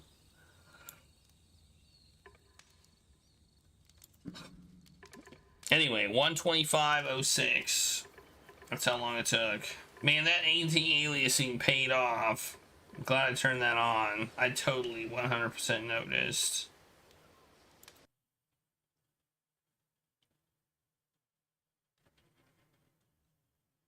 I totally noticed. Alright. Well, oh wait, wrong button. Here's our vote. This is our vote. This is a custom vote from Stains Blue 69 for the next game, which will be Spooky, which will start on Thursday. So put your vote in for the game that you want to see on the Thursday. And I'll open ad vote after I give away tacos for the time guesses. Let's see who won. Finkelroy was number 1. It was off by 2 minutes. 2 minutes off.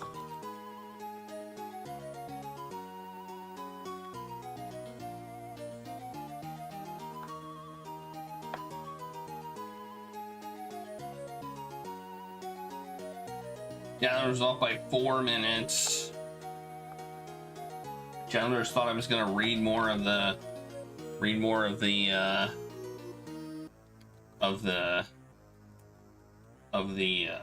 things, maybe. I don't know. But anyway, put your vote in and I will give you a taco party. Then I'll open up ad vote. Actually, I'm gonna take a break real quick. While we're on this page, I'm gonna take a break. I'll open up ad vote. What the heck? While I take a break. Should I do that? Yeah, whatever. You add your vote to one of these games. Type exclamation add vote number 1, 2, 3, 4, 5 to add a vote. If we have a tie Regulus, who's I don't know where he is, I guess I'll break it with his tie-breaking powers.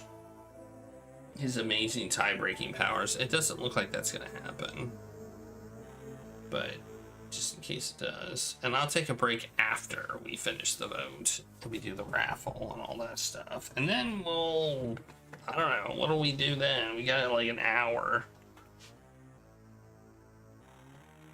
I'm making a game, by the way, if you didn't hear.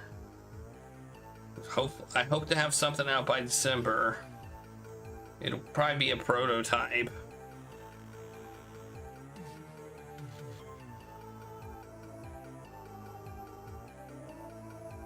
The issue right now is getting the artwork. The artwork is definitely the issue.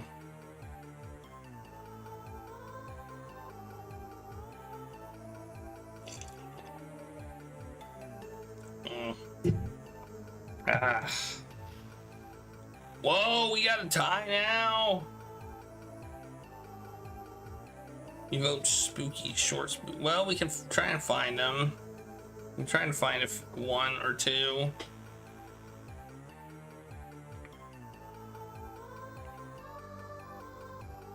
Vote for kitty treats. Regulus will be happy to get them. I'm gonna try maybe to move his bed out of the way and put the notes there and see what happens. So I'm gonna try. All right, the winner is, well, it's tied between Dead of the Brain and Limbo of the Lost. Let's see who wins the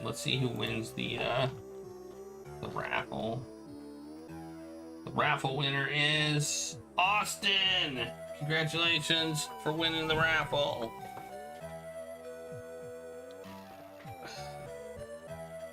Free stuff.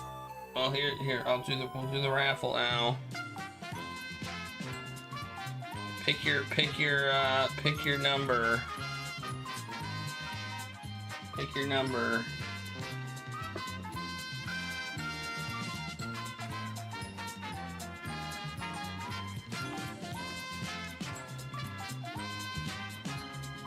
Three. 25,000 tacos. Wow, that's a lot of tacos.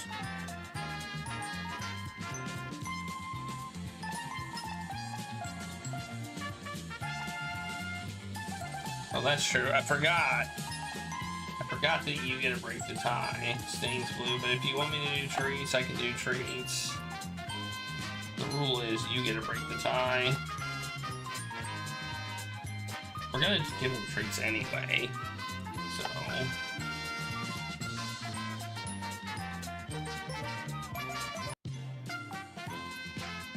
We're gonna give him treats anyway. We gotta see what he would pick regardless. I set it all up, he's not here.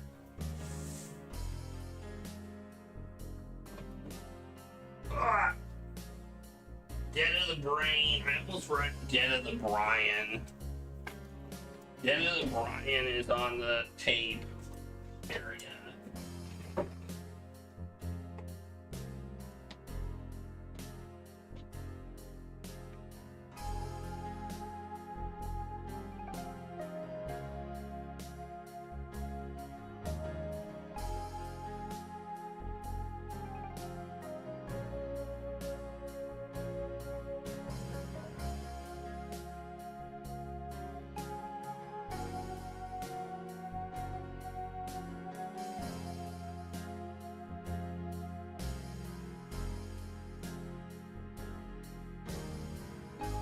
It's all set up. It's all prepped.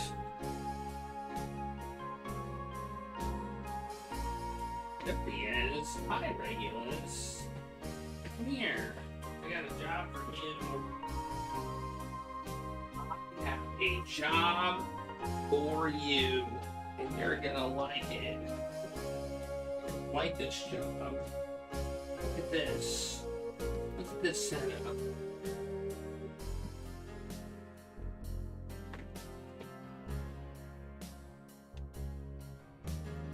Did you even think about it?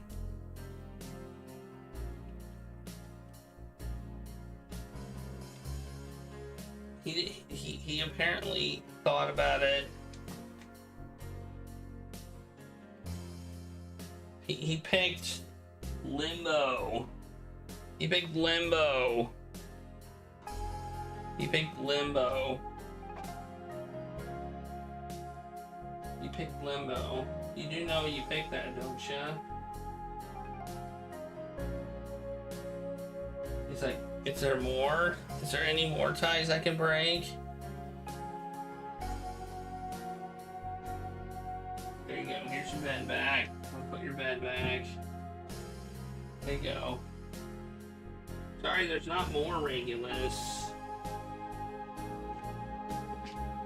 Alright, well, I'm gonna take a break. Regulus has decided. Let me mark this game as mark the game we just played as complete, and mark the new game as the one we're gonna play. I'll open up the new vote, and then I need to take a break because I have to go to the bathroom.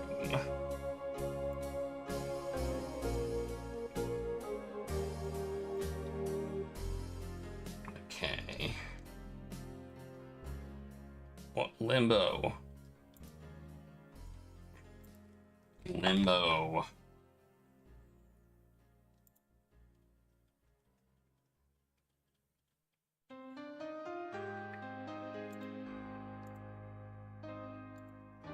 Alright, there we go. And then we open the next vote. I have to open time guesses too. Nope, that's wrong. Gotta close the old time guesses.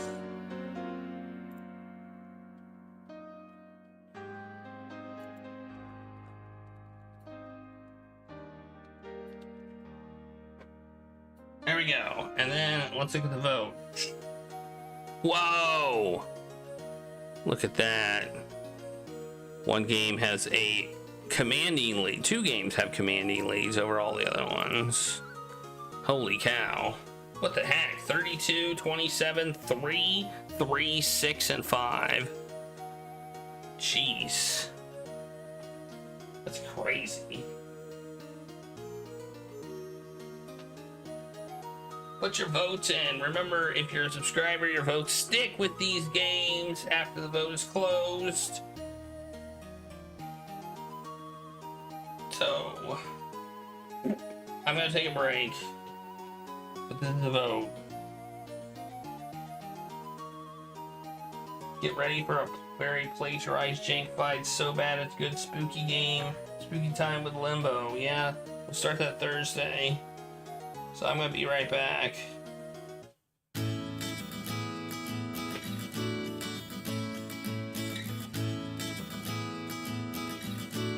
I'm sorry, there's no more crates right now.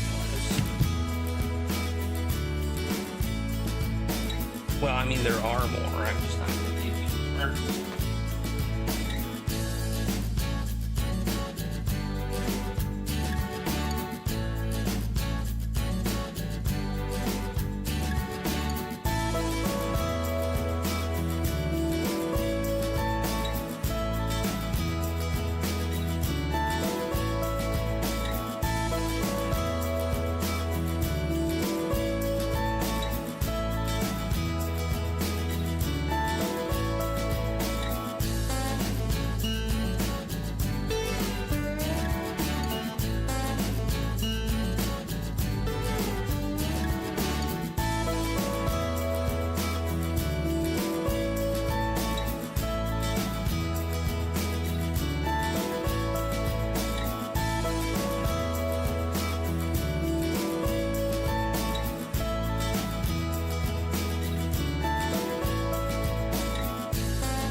Back.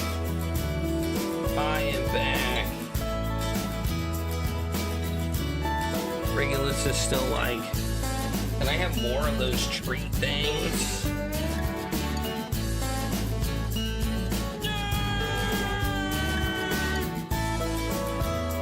Nerd. You're all nerds too for being here.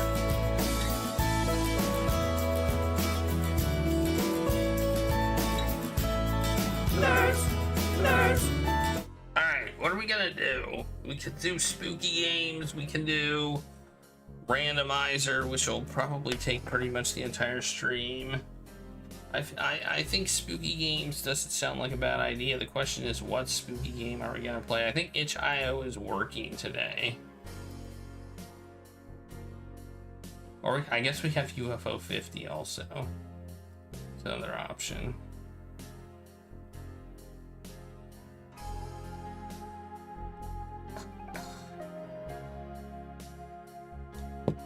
don't have nerds, but you do have Tootsie Roll Pops. Man, I haven't had a Tootsie Roll Pop in a long time. What's your favorite flavor of Tootsie Roll Pops?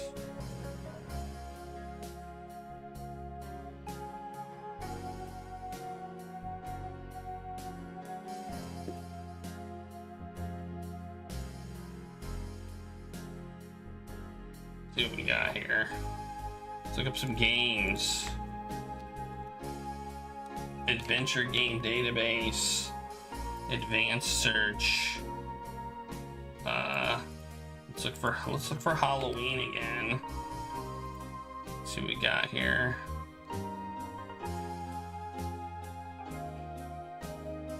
There's not a whole lot of Halloween themed ones. We played most of them. They also kind of need to be short too, which I forgot. We got Trick or Treat, which is not short. We have Trick and Treat, which is free, but I don't know about short. You came unprepared. It's free, but I don't know if it's short. It appears to not be short.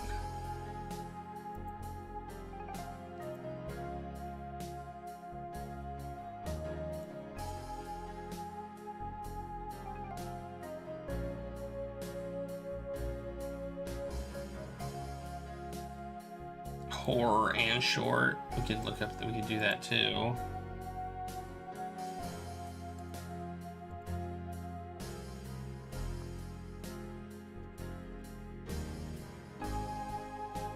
Short. All selected tags. Search. Yeah, I really should pick it. Do free.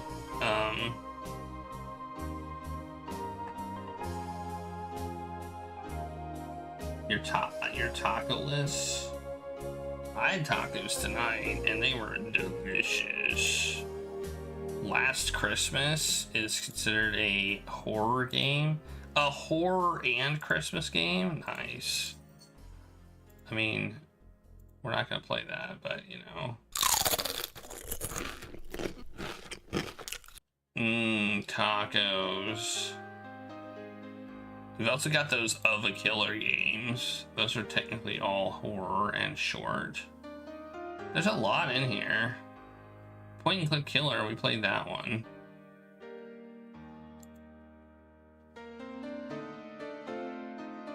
Strange Toilet, we also played that one. The New Apartment. The New Apartment. Have we played that one? Oh, that one costs money. Costs $1. I can't afford $1. What the heck? Think I am made of money?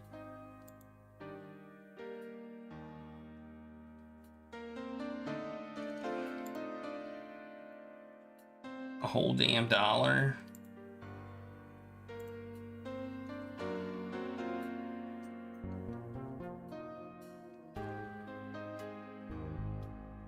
I'm looking.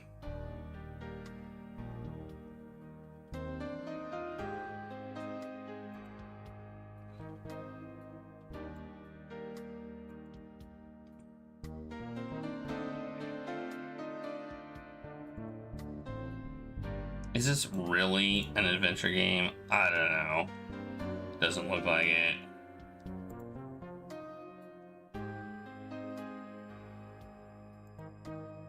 But I did add it. One taco, nice. The Stalked. The Stalked. That one's not free either. It's $3. $3 whole dollars. Leftovers, I think we played.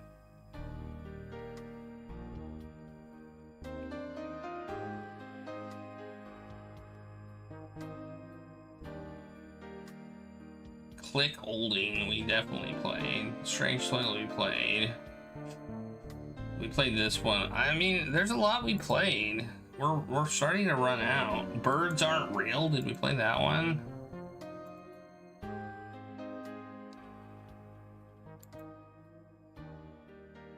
It's also $1. The whole $1. It says it takes 30 to 40 minutes to play. It's got mixed reviews. Sure, what the hell? We'll play Birds Aren't Real. It's $1. I will pay $1 for the game.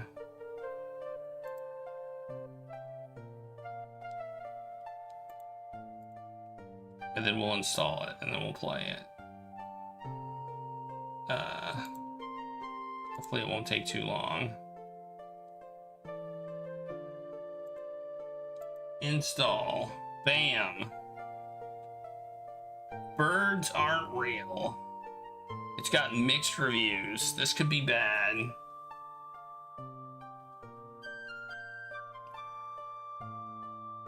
Oh, really?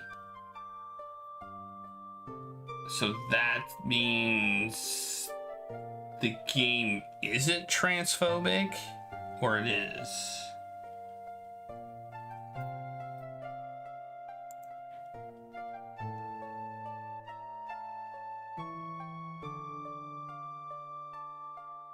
Wait, what are we talking about? Oh. Oh, never mind. You're talking about a different game. I'm sorry. You're talking about a different game. Oh no! I just got charged $1. This game is 2 giga. This game is 2 gigabytes. 2 gigabytes. I should maybe I'll up my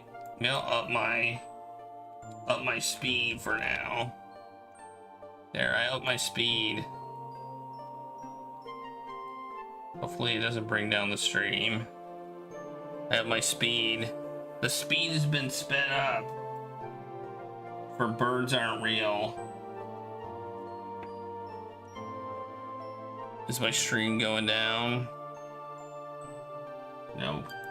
Oh, jeez. I hope it does take 30 to 40 minutes, because that's all I can afford here.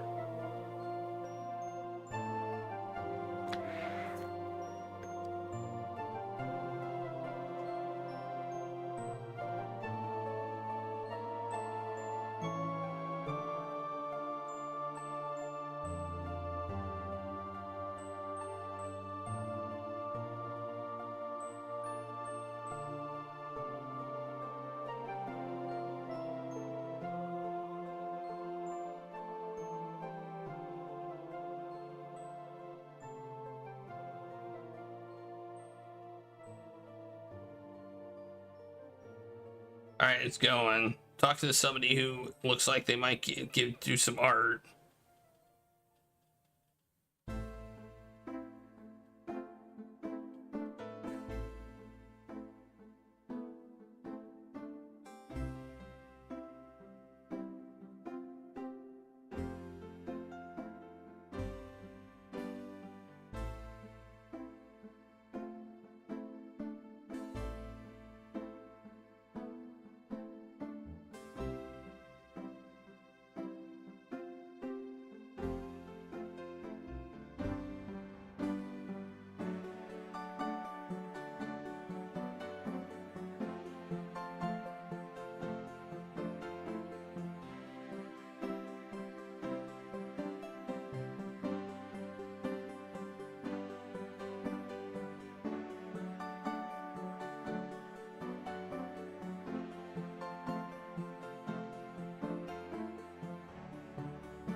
Man, it's taking a long time to download. It says it's still gonna be 7 minutes.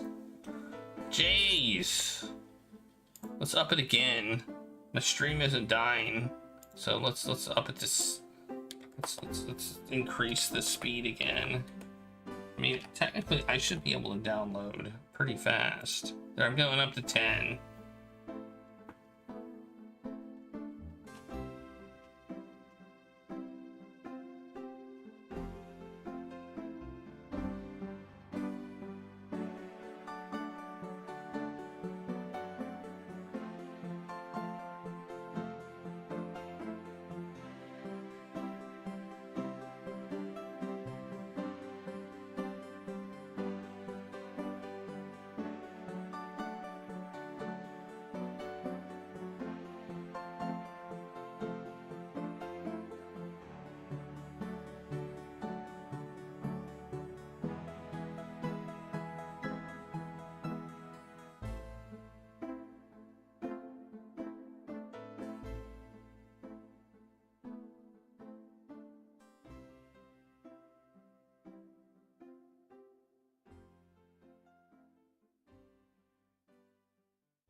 Alright, this is going way faster, and my stream is not going to heck. So I think this works.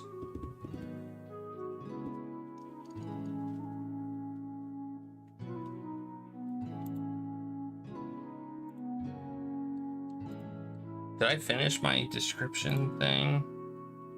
I did. Well, mostly.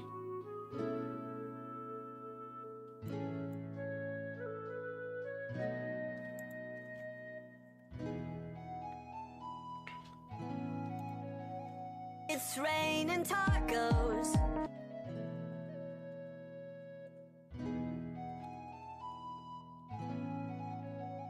North and east. East. I typed west and said, I typed east and said west. Exits. South and east. Exits. North.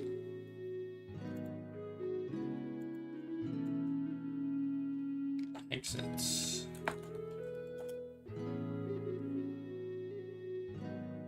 One along southern part of the room to the west, and one along the northern to the west. Okay, the game is now installed. Birds aren't real.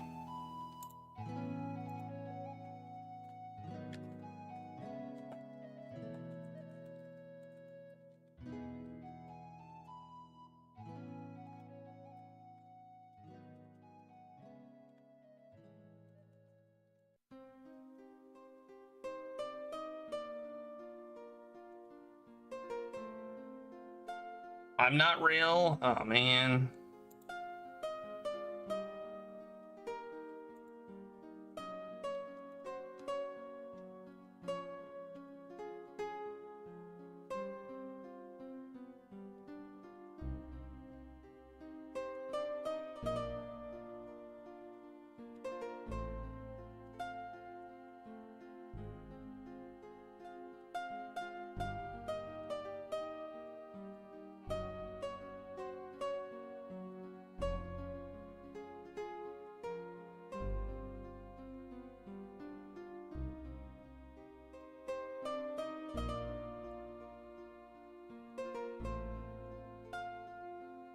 And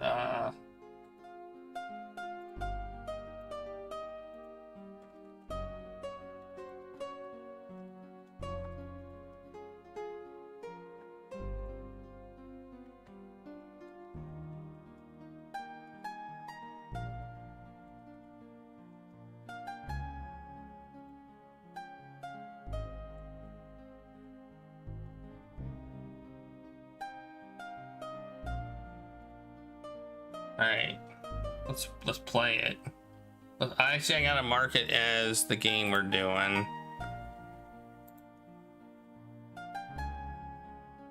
It's downloaded. Birds aren't real. And apparently I'm not real either. Birds. How many games have birds in the title? None? Hey, what? Okay, real. We'll look up a real. Okay. Oh, I'm looking at completed games. That's my problem. You haven't played it. Birds aren't real. I don't even see it here. Oh, bird. There it is. Because it doesn't have an apostrophe in it. There we go. Nerds aren't real. There we go.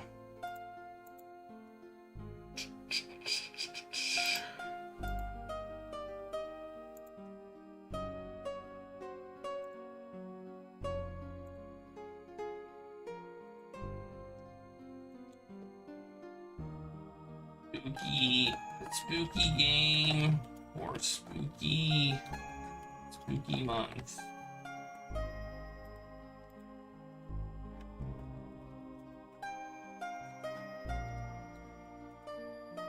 Birds aren't real. Hey, it's a category. Bam. Okay. Did I change it? There we go. Birds aren't real. Bam. Success. Now let's see if OBS will capture it.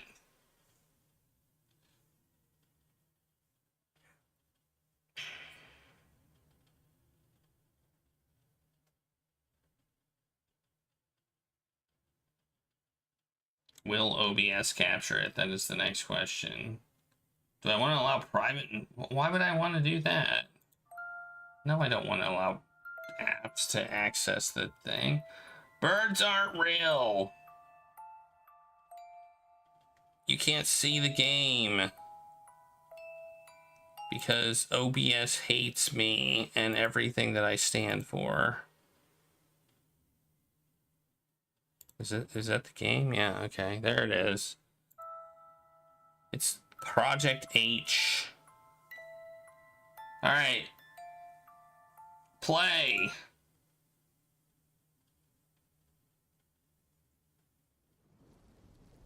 The rain is too heavy. Guess I have to stay here for a shelter. Wait. Something. Okay, we don't even... We have... This game is... Q is... Okay, inventory. Alright, here we go. We're playing. We can't use the light switches. Remember, this game has mixed reviews, so it could suck. E. What's E do? Oh. What did E do? What did that do? What did I do?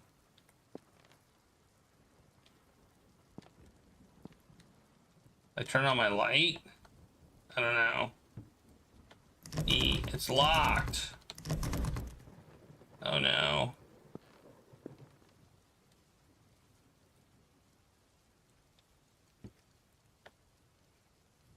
Door can't even be opened. Light switches don't work. There's a radio. There's some stuff. Some things. Some plates. All the plates look the same. It says something. I can't read that.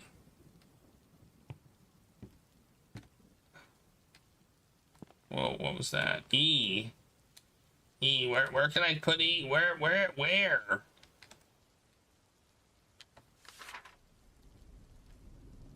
did I just do? Oh, look, I opened the drawer. Oh, I can open things. Okay. Cool. There's nothing in it, though. Or did I take... Did I get something? It says... Oh, I got a note. That study was full of materials he had collected during his career. When you push the study door open, you can see photos of a huge amount of rare birds in Wisconsin hanging on the entire wall to the left. Dad spends the whole day in the study. He goes out for weeks. Rarely he may even go to give lectures at the state university. 2 days ago, Dad headed for New York for work.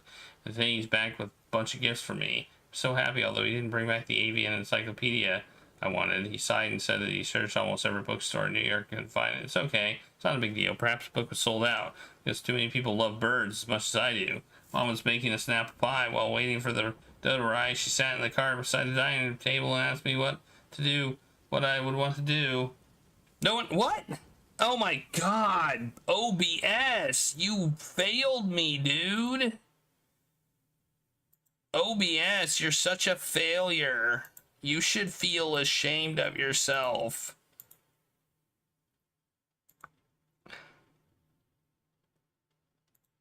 There you go. Alright, I'll restart. I mean, there's nothing much to see. There's not much to see, in all honesty. Oh, well, I accidentally quit anyway, so there you go. You can use the mic off button. Alright, let's hit play button again. This thing sucks. Oh, we picked up the candle. That's what we did. That was the E button. So we picked up the candle. We got a candle. We came over here. This door's locked. This door's locked. This door's locked. Didn't even try this door, but it's also locked. We came out here. Then we opened this drawer. We took a note, and then I was reading the note. So Dad does stuff about birds. He looked for a avian encyclopedia. He couldn't find it. I like birds a lot. Mom was baking an apple pie while I waited for dough to rise. She sat in the dough to rise. Wait, what? I don't think you wait for a dough to rise when you're making a pie. Regardless, she sat in the chair beside the dining table and asked me what do I want to become if I grow up. I want to be an artist, a painter, to be precise. Then what would you like to paint? Birds. Birds. Apparently this does not close the window. It closes the game. So don't hit that button. It does kind of warn you, but I will be honest, it's not completely obvious. Wait, what? Okay. Okay. This game does kind of suck, I'm not gonna lie. Why is there a code there? That's weird. Oh, it's here. Oh, it's the code for this. Okay. Toaster. Look at that fancy ass toaster. Actually, it's not that fancy of a toaster. But it does have a toaster pastry setting. My toaster does not have a toaster pastry setting. Man, it also locked. Okay, well. I can open these. No, nothing. Can't open this. Can't go there. Alright, I guess we go upstairs then. With our candle of mystery. Why was there a candle in the middle of the floor? Who knows? I don't even... Oh, here's another note. What's this one? This one's 1. Today I was in art class. Oh, I noticed there's numbers on these. 2, 6. Today at art class I painted a bird. It's a robin with black feathers on his back and a fluffy rusty red feathers on his chest. Miss Teresa liked my painting and said the next week she would put it on display. Miss Teresa is much better at painting than I am, so I get approval from her. Made me really happy. When I got home, Dad was working on a study again. He liked it too. He pointed out some mistakes I had made with coloring. The color on the robin's head should be darker with the color in his back, he said, and the patterns on the wings would be thinner and wider. Dad's a famous ornithologist, which means someone who specializes in knowledge of birds. No wonder he could find the mistakes that quickly. He smiled and said he had to get back to work and would love to hear more about my day at school. Mom was already preparing dinner. Wish he could spend more time playing with me, though. My dad is really an amazing person, even if people in town only recognize him as a weird guy who likes every bird in the forest. Yeah, okay. He likes birds, but apparently birds aren't real, so you know, it's like for birds, it's like he likes the not real things that are called birds. Let's go upstairs. Wait, what's that? That's for the door. Okay, upstairs we go. Are we is this game spooky yet? Hey, it's a birthday cake. Oh, this door requires a combination. Oh my goodness, it's a big combination. Oh, lightning. Oh, I'm so scared. Wait. I think there's another note we need to find to open that one combination lock. Where do you think it is? It's kind of a spooky ass painting. Not gonna lie.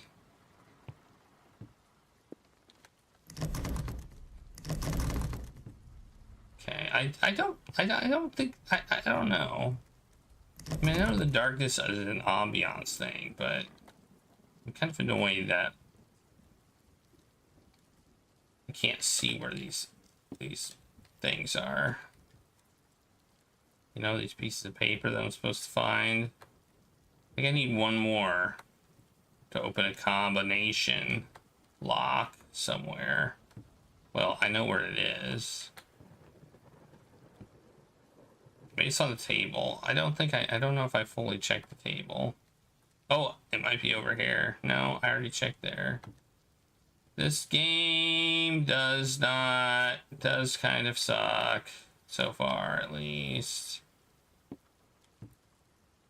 It seems to be about collecting notes, and that's literally all it's about. I mean,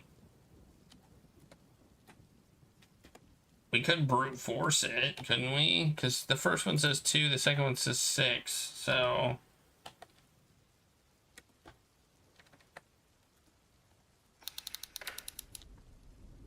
262 was the answer. We got a key.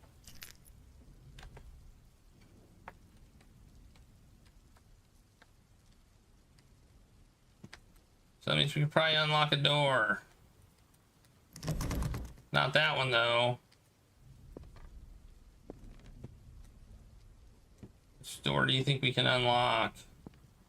Probably one of them. Would be my guess. This one?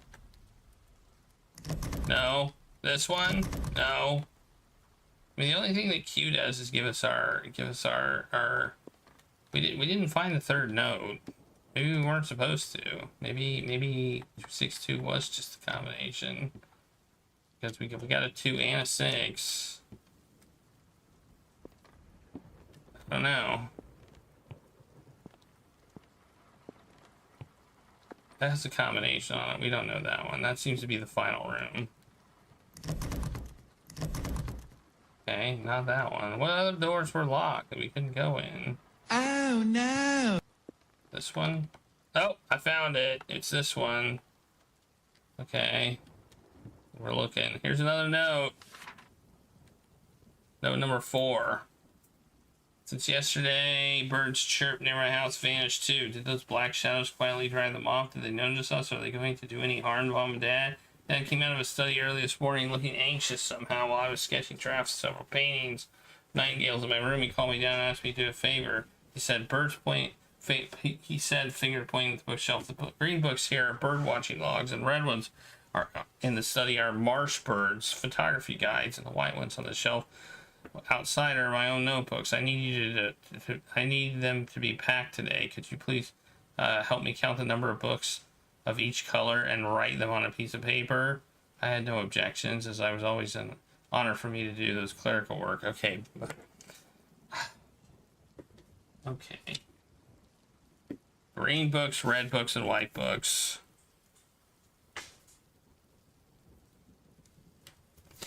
I paid $1 for this game. I had no objections. It was an honor for me to do it, but there's literally hundreds of books with various colors on the bookshelves. Looks like it would be busy until afternoon. Summer break is coming soon. I hope the birds will come back too. I still have no idea what topic to pick for my summer research project. Okay. Oh no. Maybe that's the... So here's I don't... Are these what we're calling red books? Do I have to count all the red books in the whole area? Like, do I have to count all red books? Do these count? Red books are... Yeah, they are. That I think is what these are. So let's mark 4. Man, I think we've got $1 worth of entertainment. I don't know. I opened a few doors and read some notes. Isn't that $1 worth of entertainment there? I don't know. There's 4 red books in here.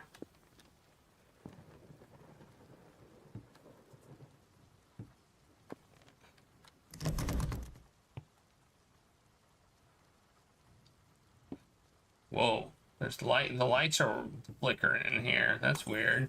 Oh, I heard something break. Oh, spooky.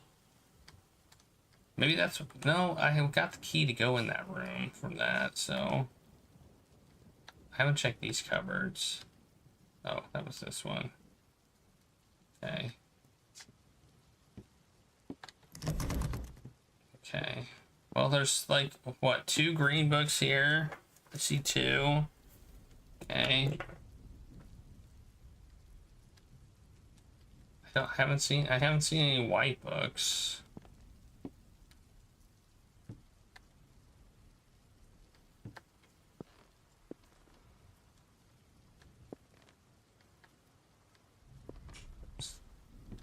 Possibility that there's some over here.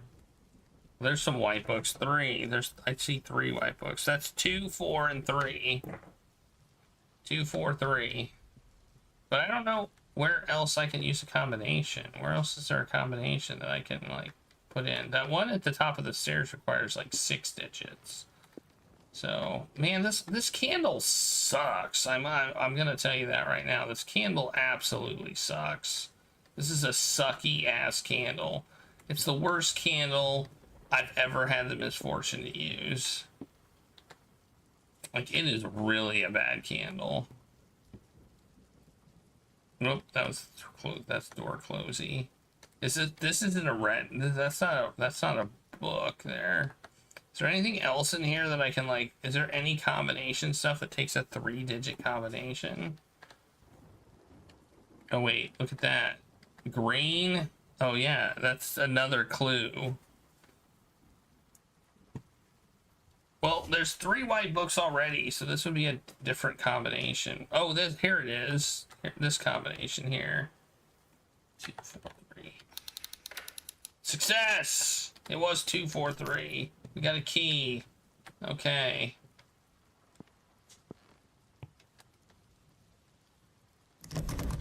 Now we just need to figure out where it goes. Not there.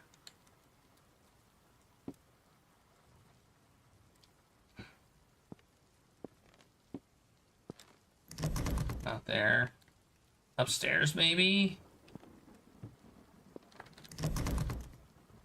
Must be upstairs. Can I run?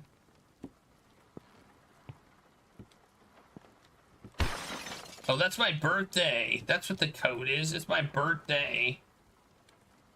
Have I figured out what my birthday is yet? If I figure out my birthday, I can open this one.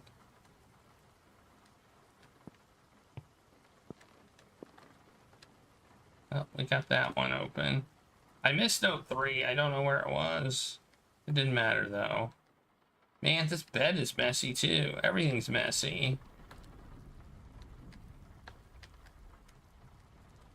Hey, that looks like a key there, doesn't it? Does that look like a key to you? It looks like a key to me. But I can't get it, so... I think it's not. I think it's nail polish, actually. Okay. 5. Haven't heard the birds chirping all summer. I miss them so much I drew a bird again. My classmates wouldn't recognize what they drew. They laughed at me and asked me why I drew a white hen with a strange pose. It's so furious. How could it be a hen? It's a bird. It's a pigeon. White wings. That could flutter up and down in the sky. Did I draw poorly? I took it to Miss Teresa, hoping she could say something for me, but Miss Teresa couldn't tell what I drew either. She stared at my drawing with puzzled expression, her lips moving. She wanted to say something, but her eyes were dim. And cloudy, as if something had gone missing from her mind.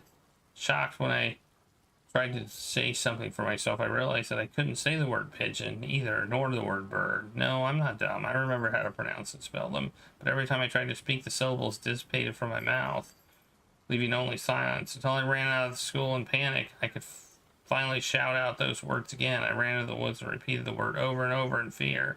What is happening? I shivered as if something chilling is crawling up along my spine. What is going on in this school, in this town? This town is anti-bird.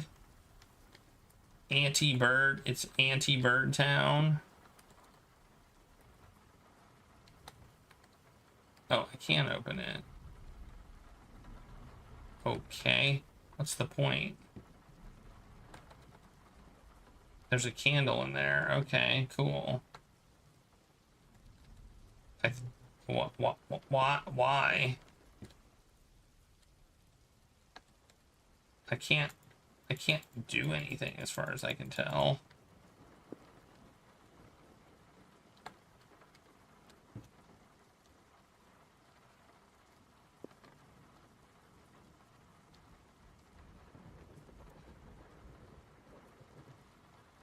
Trying to find out when my birth. Probably one of these notes will say today's my birthday.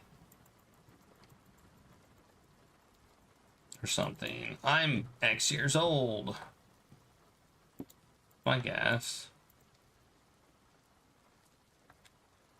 We just need to find that note. Well, I don't know how opening this did anything for me. I mean... Oh, I heard somebody knocking on the front door. Is this the front door?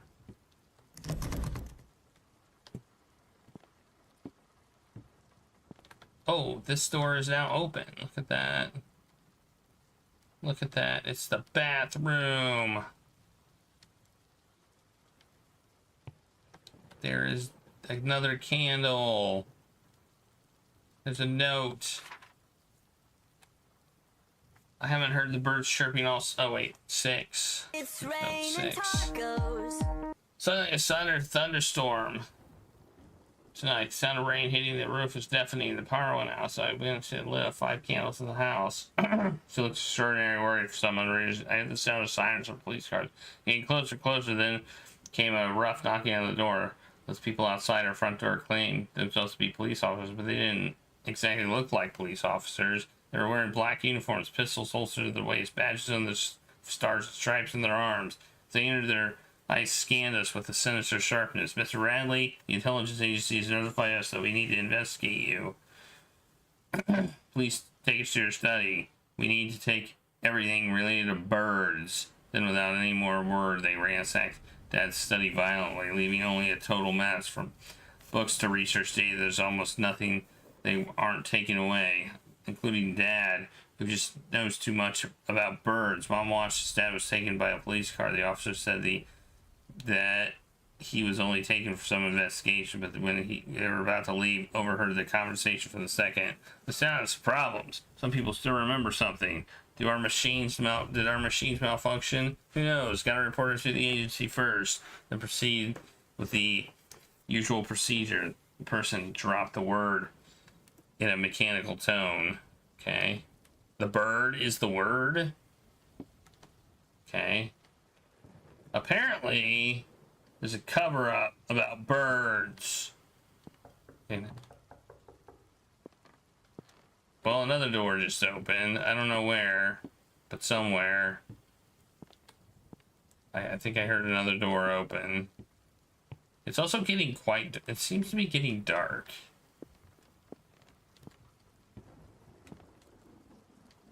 Okay. Where was there a door to open? Like...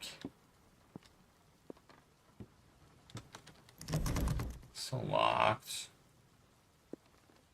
I don't even know where a door would be to open. I heard a knocky knock. Thought I did. I mean, there's the birthday door.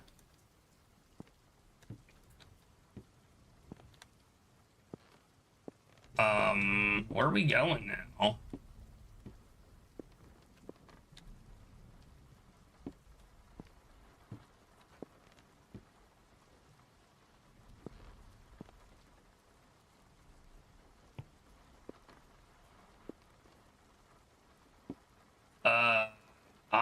I'm lost. I am currently lost. I don't understand where I'm supposed to go. There's no other doors up here. Just that. So we need another note. That doesn't open. This doesn't open. Am I missing a door somewhere? Like, there's nothing on this note. There's just a little thing.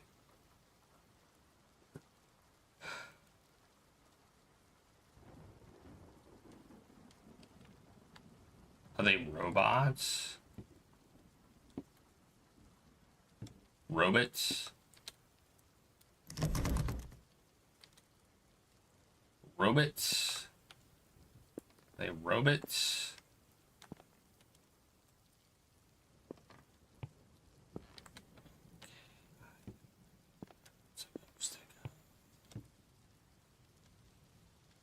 Where am I supposed to go?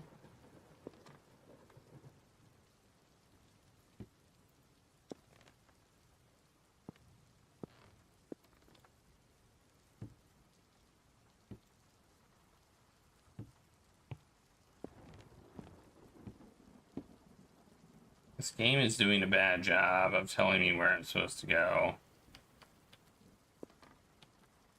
Was this on the floor before? I don't remember it being on the floor before.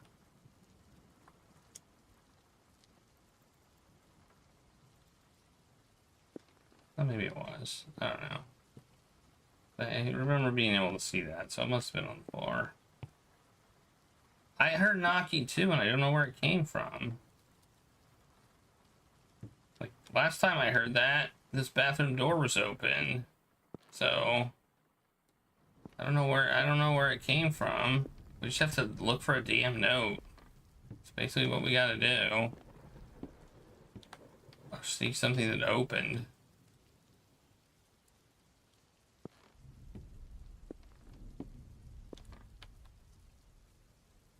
Upstairs. That's where we were. That's kind of where we were. But I'll go up there again. Like, there's no other. I don't see anywhere else a note would be. We also missed the third note. Like, where's the third note? Where's note number 3? We missed that too. Oh, this is the TV I was thinking. That wasn't on the floor. We missed note number 3 also. At least I think we did. I'm pretty sure we did. Okay. I mean, I didn't look at the ceiling, I guess.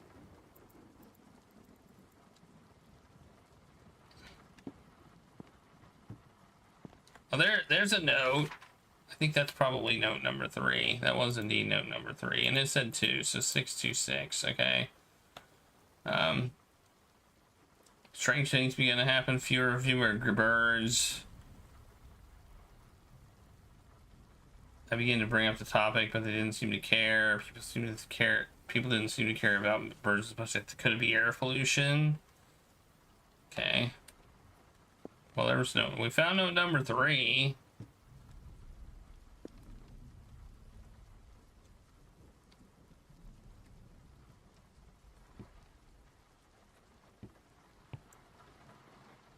I don't know where the next note is.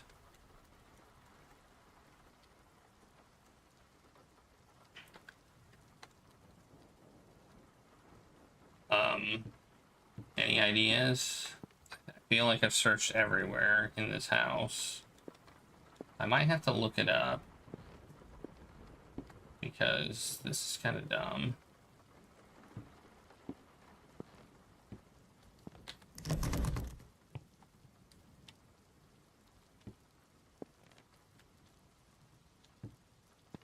See if there's a guide to this game. It tells me where all the notes are.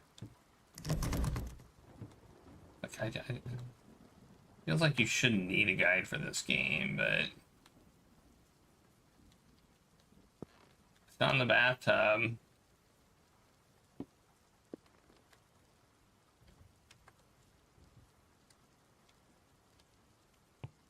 The top of the wardrobe? I could look at the top. I mean, I felt like searched that wardrobe, but I'll look again. Like, I find it odd that I could open it.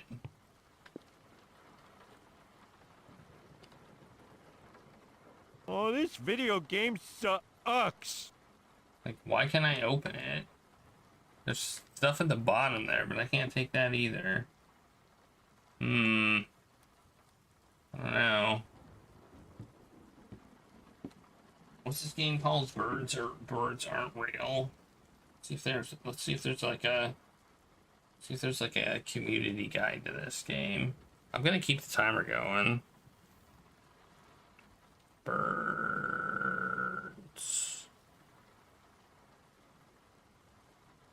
aren't real.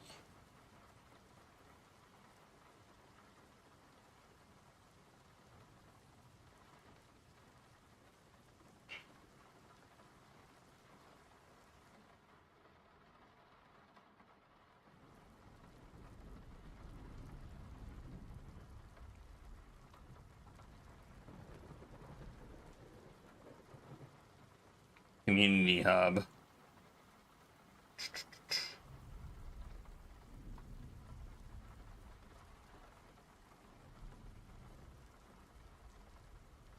Update.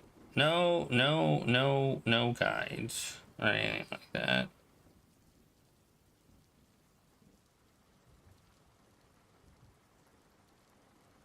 This person took an hour. They have a playthrough.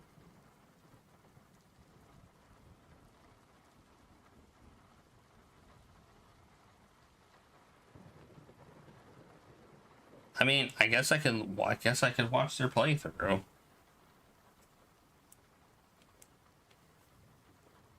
I suppose.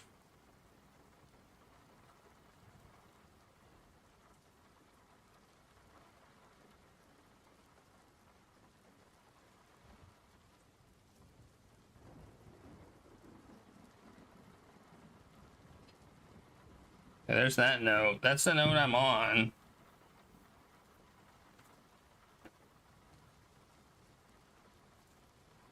They're reading it. I think that's the last note I got.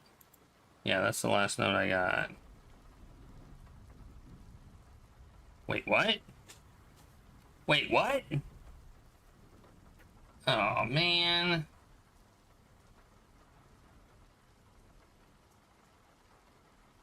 Okay. Okay, I see what we're supposed to do. This is so not obvious, I must say that. We're supposed to find 5 candles and light them, is essentially the idea. So, apparently we're supposed to find candles and light them, and then our path will open up. So I think, oh, we're supposed to light these. We're supposed to light these candles.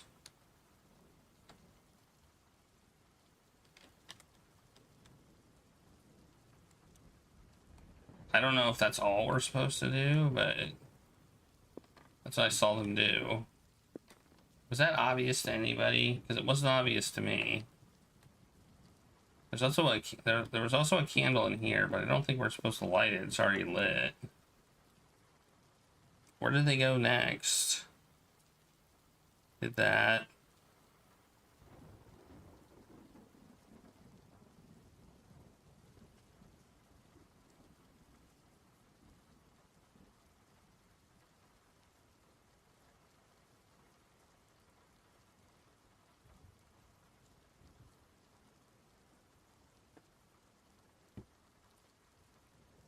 Somehow they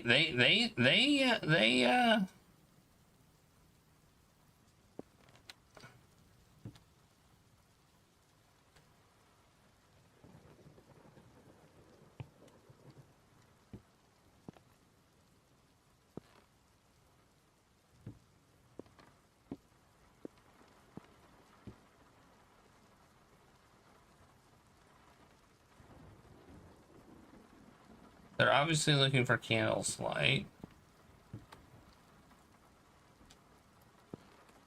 I mean, there's that candle. Those look like candles too. They're struggling also.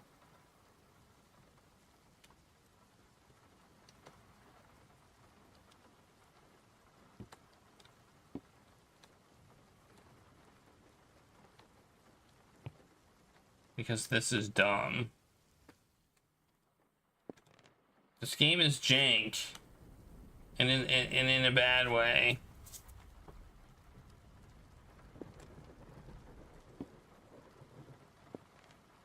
This game is jank. Yeah, it's totally jank. Now they want to look it up. They're like, I want to look it up now. I can turn them all off.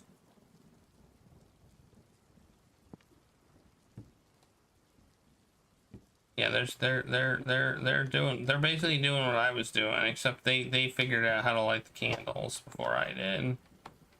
So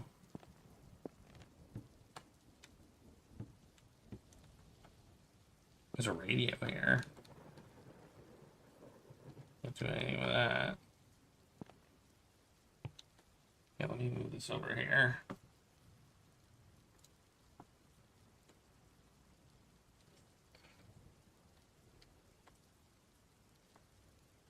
And we've already looked there.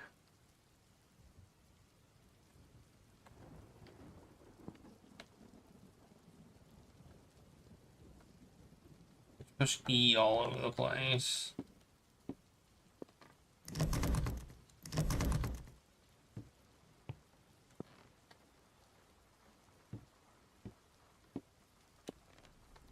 We can't open the birthday door. You can't open the birthday door. You don't have the note yet.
It's about the number of candles that are lit, because it said 5.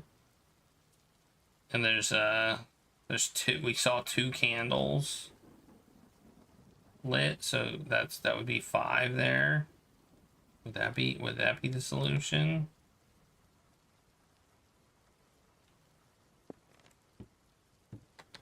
I can't light the fireplace.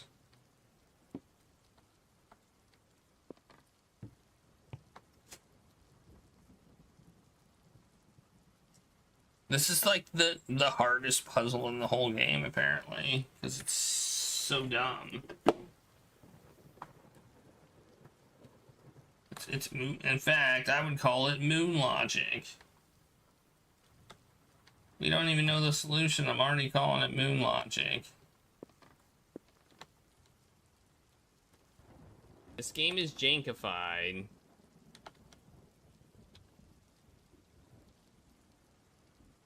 I'm gonna keep doing this.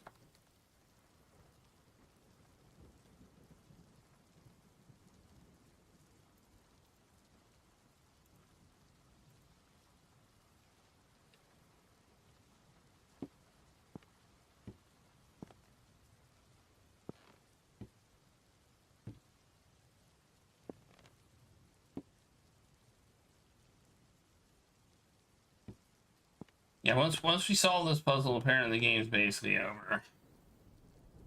Doesn't matter. We can't. You don't have an order. You can just light them. They go in the specific order. So like it's just one interactable object. Yeah, so you can light up to 4.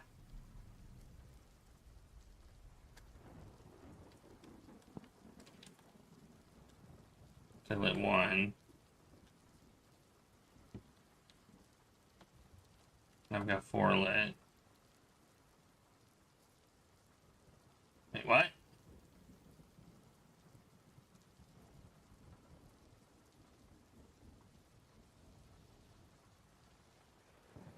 Alright, I'm just gonna wait.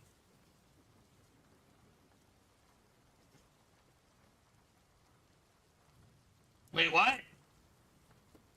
Hang on. Hang on. Hang on.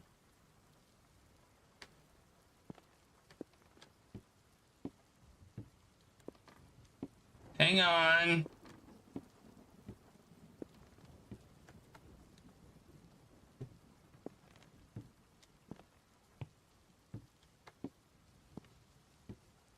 That door opened for them.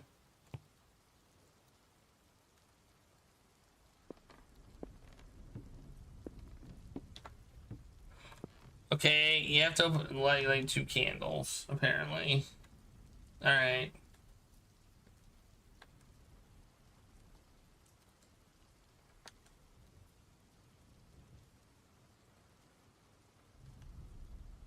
What am I doing with this now?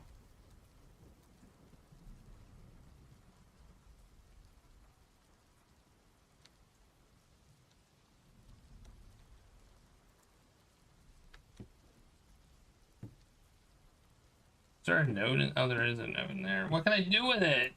I can't do any. Oh man, I shouldn't have picked it up. I feel like I should not have picked this thing up. I feel like picking this up was a mistake. Maybe I can still get the note though. I can still get the note. Okay. All right. This game's kind of stupid. 7. It's you. It's you. It's you who killed those. Hey kid, you want a word? Bird. You know what word you're gonna say? Birds. And you know you can't say it anymore. Don't be sad. We almost can't say it anymore either, just like you. But as adults, we're more capable of accepting changes. Some important things disappear in your life. At first, it might hurt, but you forget your existence. It would only get less painful, wouldn't it? If one morning you wake up, find that there are some words that you can no longer say, please don't be surprised. It just means that these words no longer have the necessity to exist for the sake of the nation, for the sake of society. But they are really important to me. Please give them back. Sorry, we can't do that. It's not something we can decide with our will. Birds have reached their destined time to disappear. Please bring my father back to me. We can't do that either. Please promise that you won't take anything else from our lives. Then what's the least thing you can do? Nothing. We all experience this kind of forgetfulness slowly enough not to be too painful, but we can never be stopped or reversed. There's nothing such else we can do, child. For some things you are not allowed to remember, for it's for your own good. What do we do with this painting? There's an owl. Gotta find some place to put this first. Okay, well, let's find some place to put this then. Oh, here we go. We can put it here. Oh, look at that. We got places for pictures. I hate this game. Okay. Here? No. All right. Well, here? No. No. Okay. Goblin 6? There's a Goblin 6 on the works? What the heck? Here we go. Does it go here? No. Does it go there? Well, we gotta figure out what does it go upstairs? Maybe it goes upstairs somewhere. Maybe it goes upstairs in the hallway. This candle sucks. By the way. Like, if I would say this candle suddenly sucks. Flanders. Man, this game we should have been done with this game by now. Where does this go? I know where the other two go, but I don't know where this one goes. It does go here. I know where the other ones go. And that'll probably open another door. Like, one goes there. Obviously.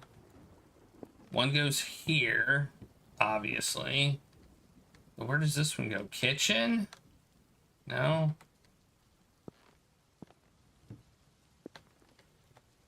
I don't see where it goes. One goes here. See, one goes there. One goes above the couch. Maybe the bathroom? Be a weird place for a picture. No. Dang it!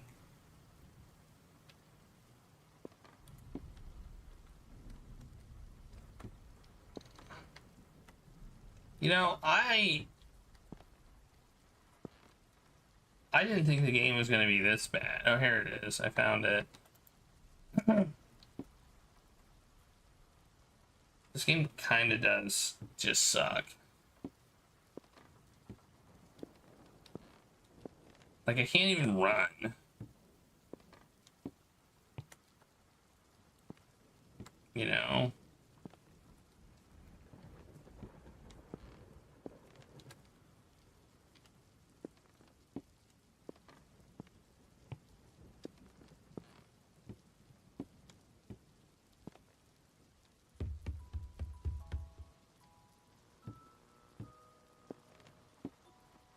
Hey, I hear happy birthday.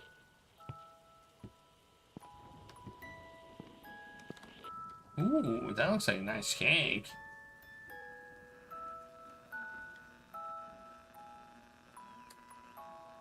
Can I eat it? There's a note though. It probably says, my birthday. I never came back, blah, blah, blah, blah, blah. Today is my birthday. So 11/24. Does it say how long, how old I am? Mom said made a cake to celebrate. Can't remember when that started.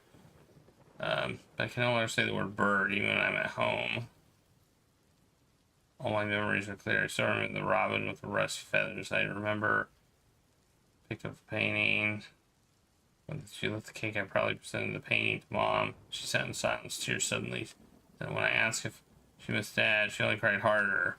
She snatched my drawing, crumbled into a ball, and lit it with a candle flame and watched it turn. Don't let anyone know you haven't forgotten yet. You'll be killed. I'll be killed too, and if we die, Dad won't be able to find us when he comes back. So please, if you didn't forget, at least pretend you did for the rest of your life. Please, my child. Okay, so 11/24, I guess 77 maybe? I don't know. Does it say how old he is? Does it say on another note how old he is? Or do we put that date in? If we put that date in, it's a little on the jank side, I must say. Okay, so. Okay, that's not right. So, does it say how old he is? Somewhere? I mean, he was in school. Does it say anywhere his age?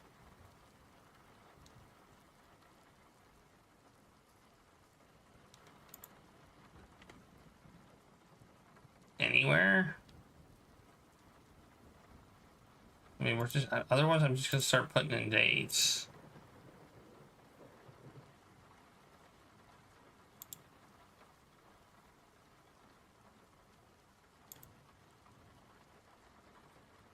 Did it say on this cake? Oh, I didn't think about that. Did it say on this cake? There's probably the number, maybe the number of candles on the cake. That's probably the solution. So we see 1, 2, 3, 4, 5, 6, 7, 8 candles. There's 8 candles. So you subtract 8, which would be 1969.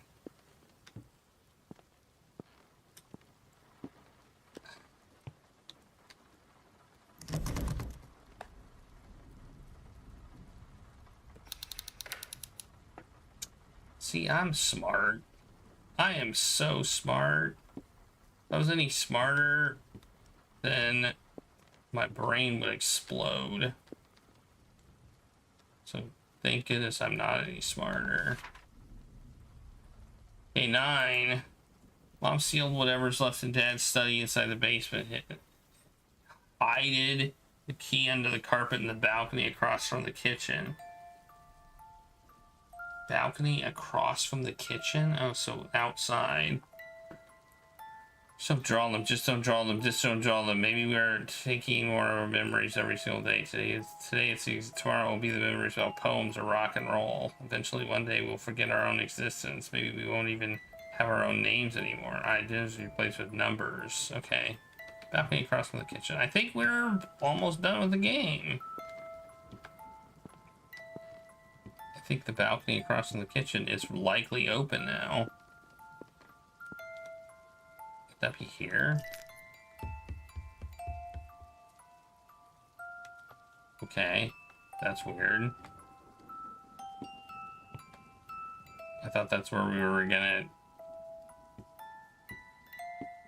get the key at. Maybe that opened another door. Oh, it opened this door. It did open the door. Oh, so we didn't actually have to get a key. Okay. It's pretty dark down here. Got all this chicken noodle.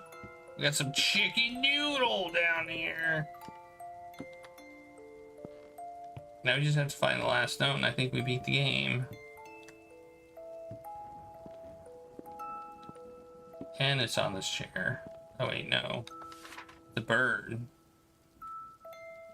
I found the last note. Let's read it.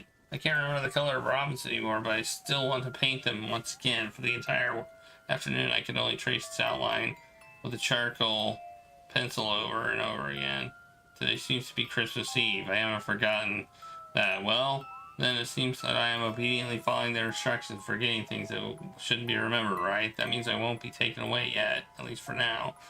One of Chicken noodles. I thought of the books Dad left over, so I sneak into the basement trying to find answers. Maybe those books can help me. Maybe they can tell me what color robins are. Maybe they can tell me where my dad is right now. I skimmed through Dad's notebooks, but soon I heard the sound of police sirens getting closer and closer. It's them. They're coming again. They have eyes on me. I'm certain they now know I've hidden something. We always have eyes on you. We will always hunt for those with unforgotten memories. I heard a stranger's voice whispered out of nowhere. Then I heard dense footsteps breaking through the front door. I heard Mom scream upstairs. Then a gunshot brought everything back to silence. Dad, only you can save me now. Help me. Alright, well. The bird removal plan, 69 to 70. So I think the game's over. I think that's it. I think that's it. I think that's the end of the game. That was garbage. That's pretty garbage. I mean, we're gonna go. Why are the lights here? Like, I don't understand why there's police lights there. Oh, I see. They're coming through the windows. Okay, I get it. They're coming through the windows. That's why. What if I go upstairs?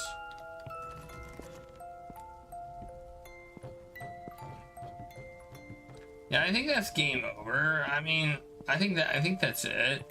I think that's the end of the game. So basically, they tried to remove the word. They found a way to remove. They used a machine to remove knowledge from everybody about birds for some reason that I don't understand. And they can go outside.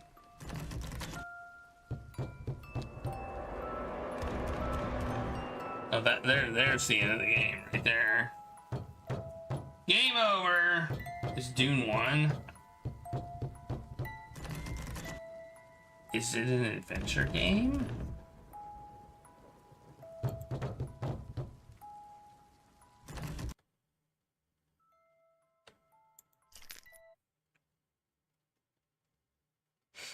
Alright, we're done. I'll mark that as done. That was not a good game.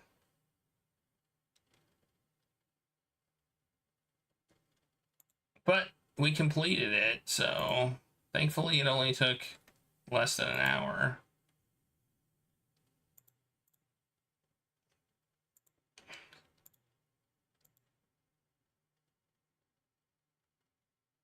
It wasn't, in my opinion, even that spooky.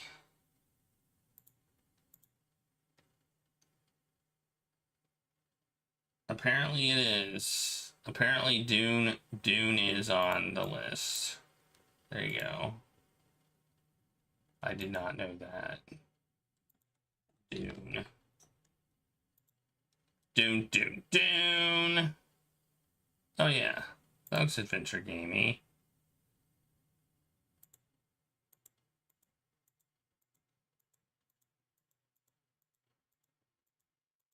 Kind of. It looks like it is and isn't. I don't know. Looks kind of weird. Looks like a definitely a hybrid game.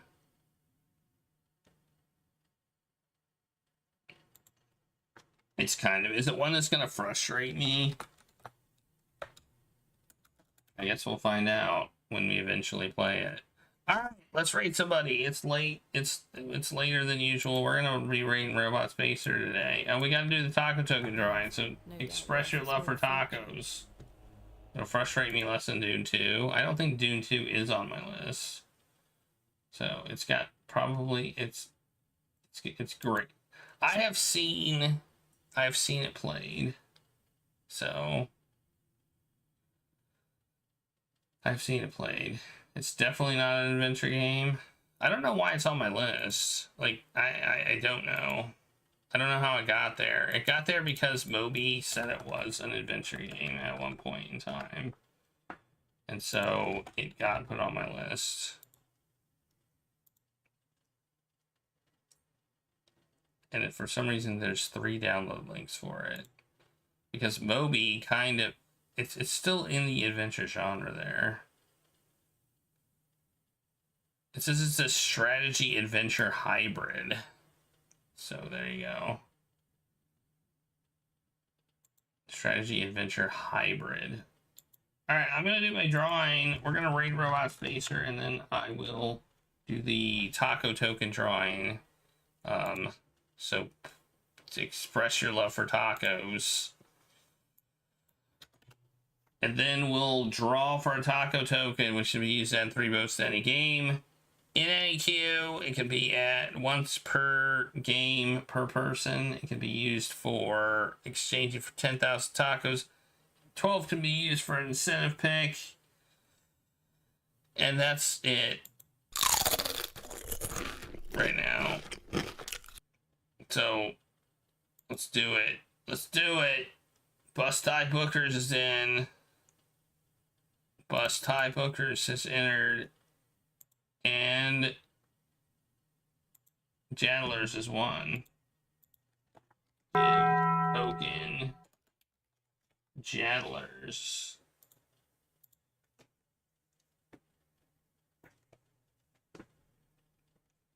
Congratulations, Jadlers. All right. I'll be back on Thursday at 8 o'clock. We're going to start Limbo the Lost, which is supposed to be a jank fest, I guess. Apparently it uses stolen assets and all sorts of stuff, so that'll be fun. A jank spooky game Thursday. So have a great night. Thank you all for being here. I'll see you all next time. Bye!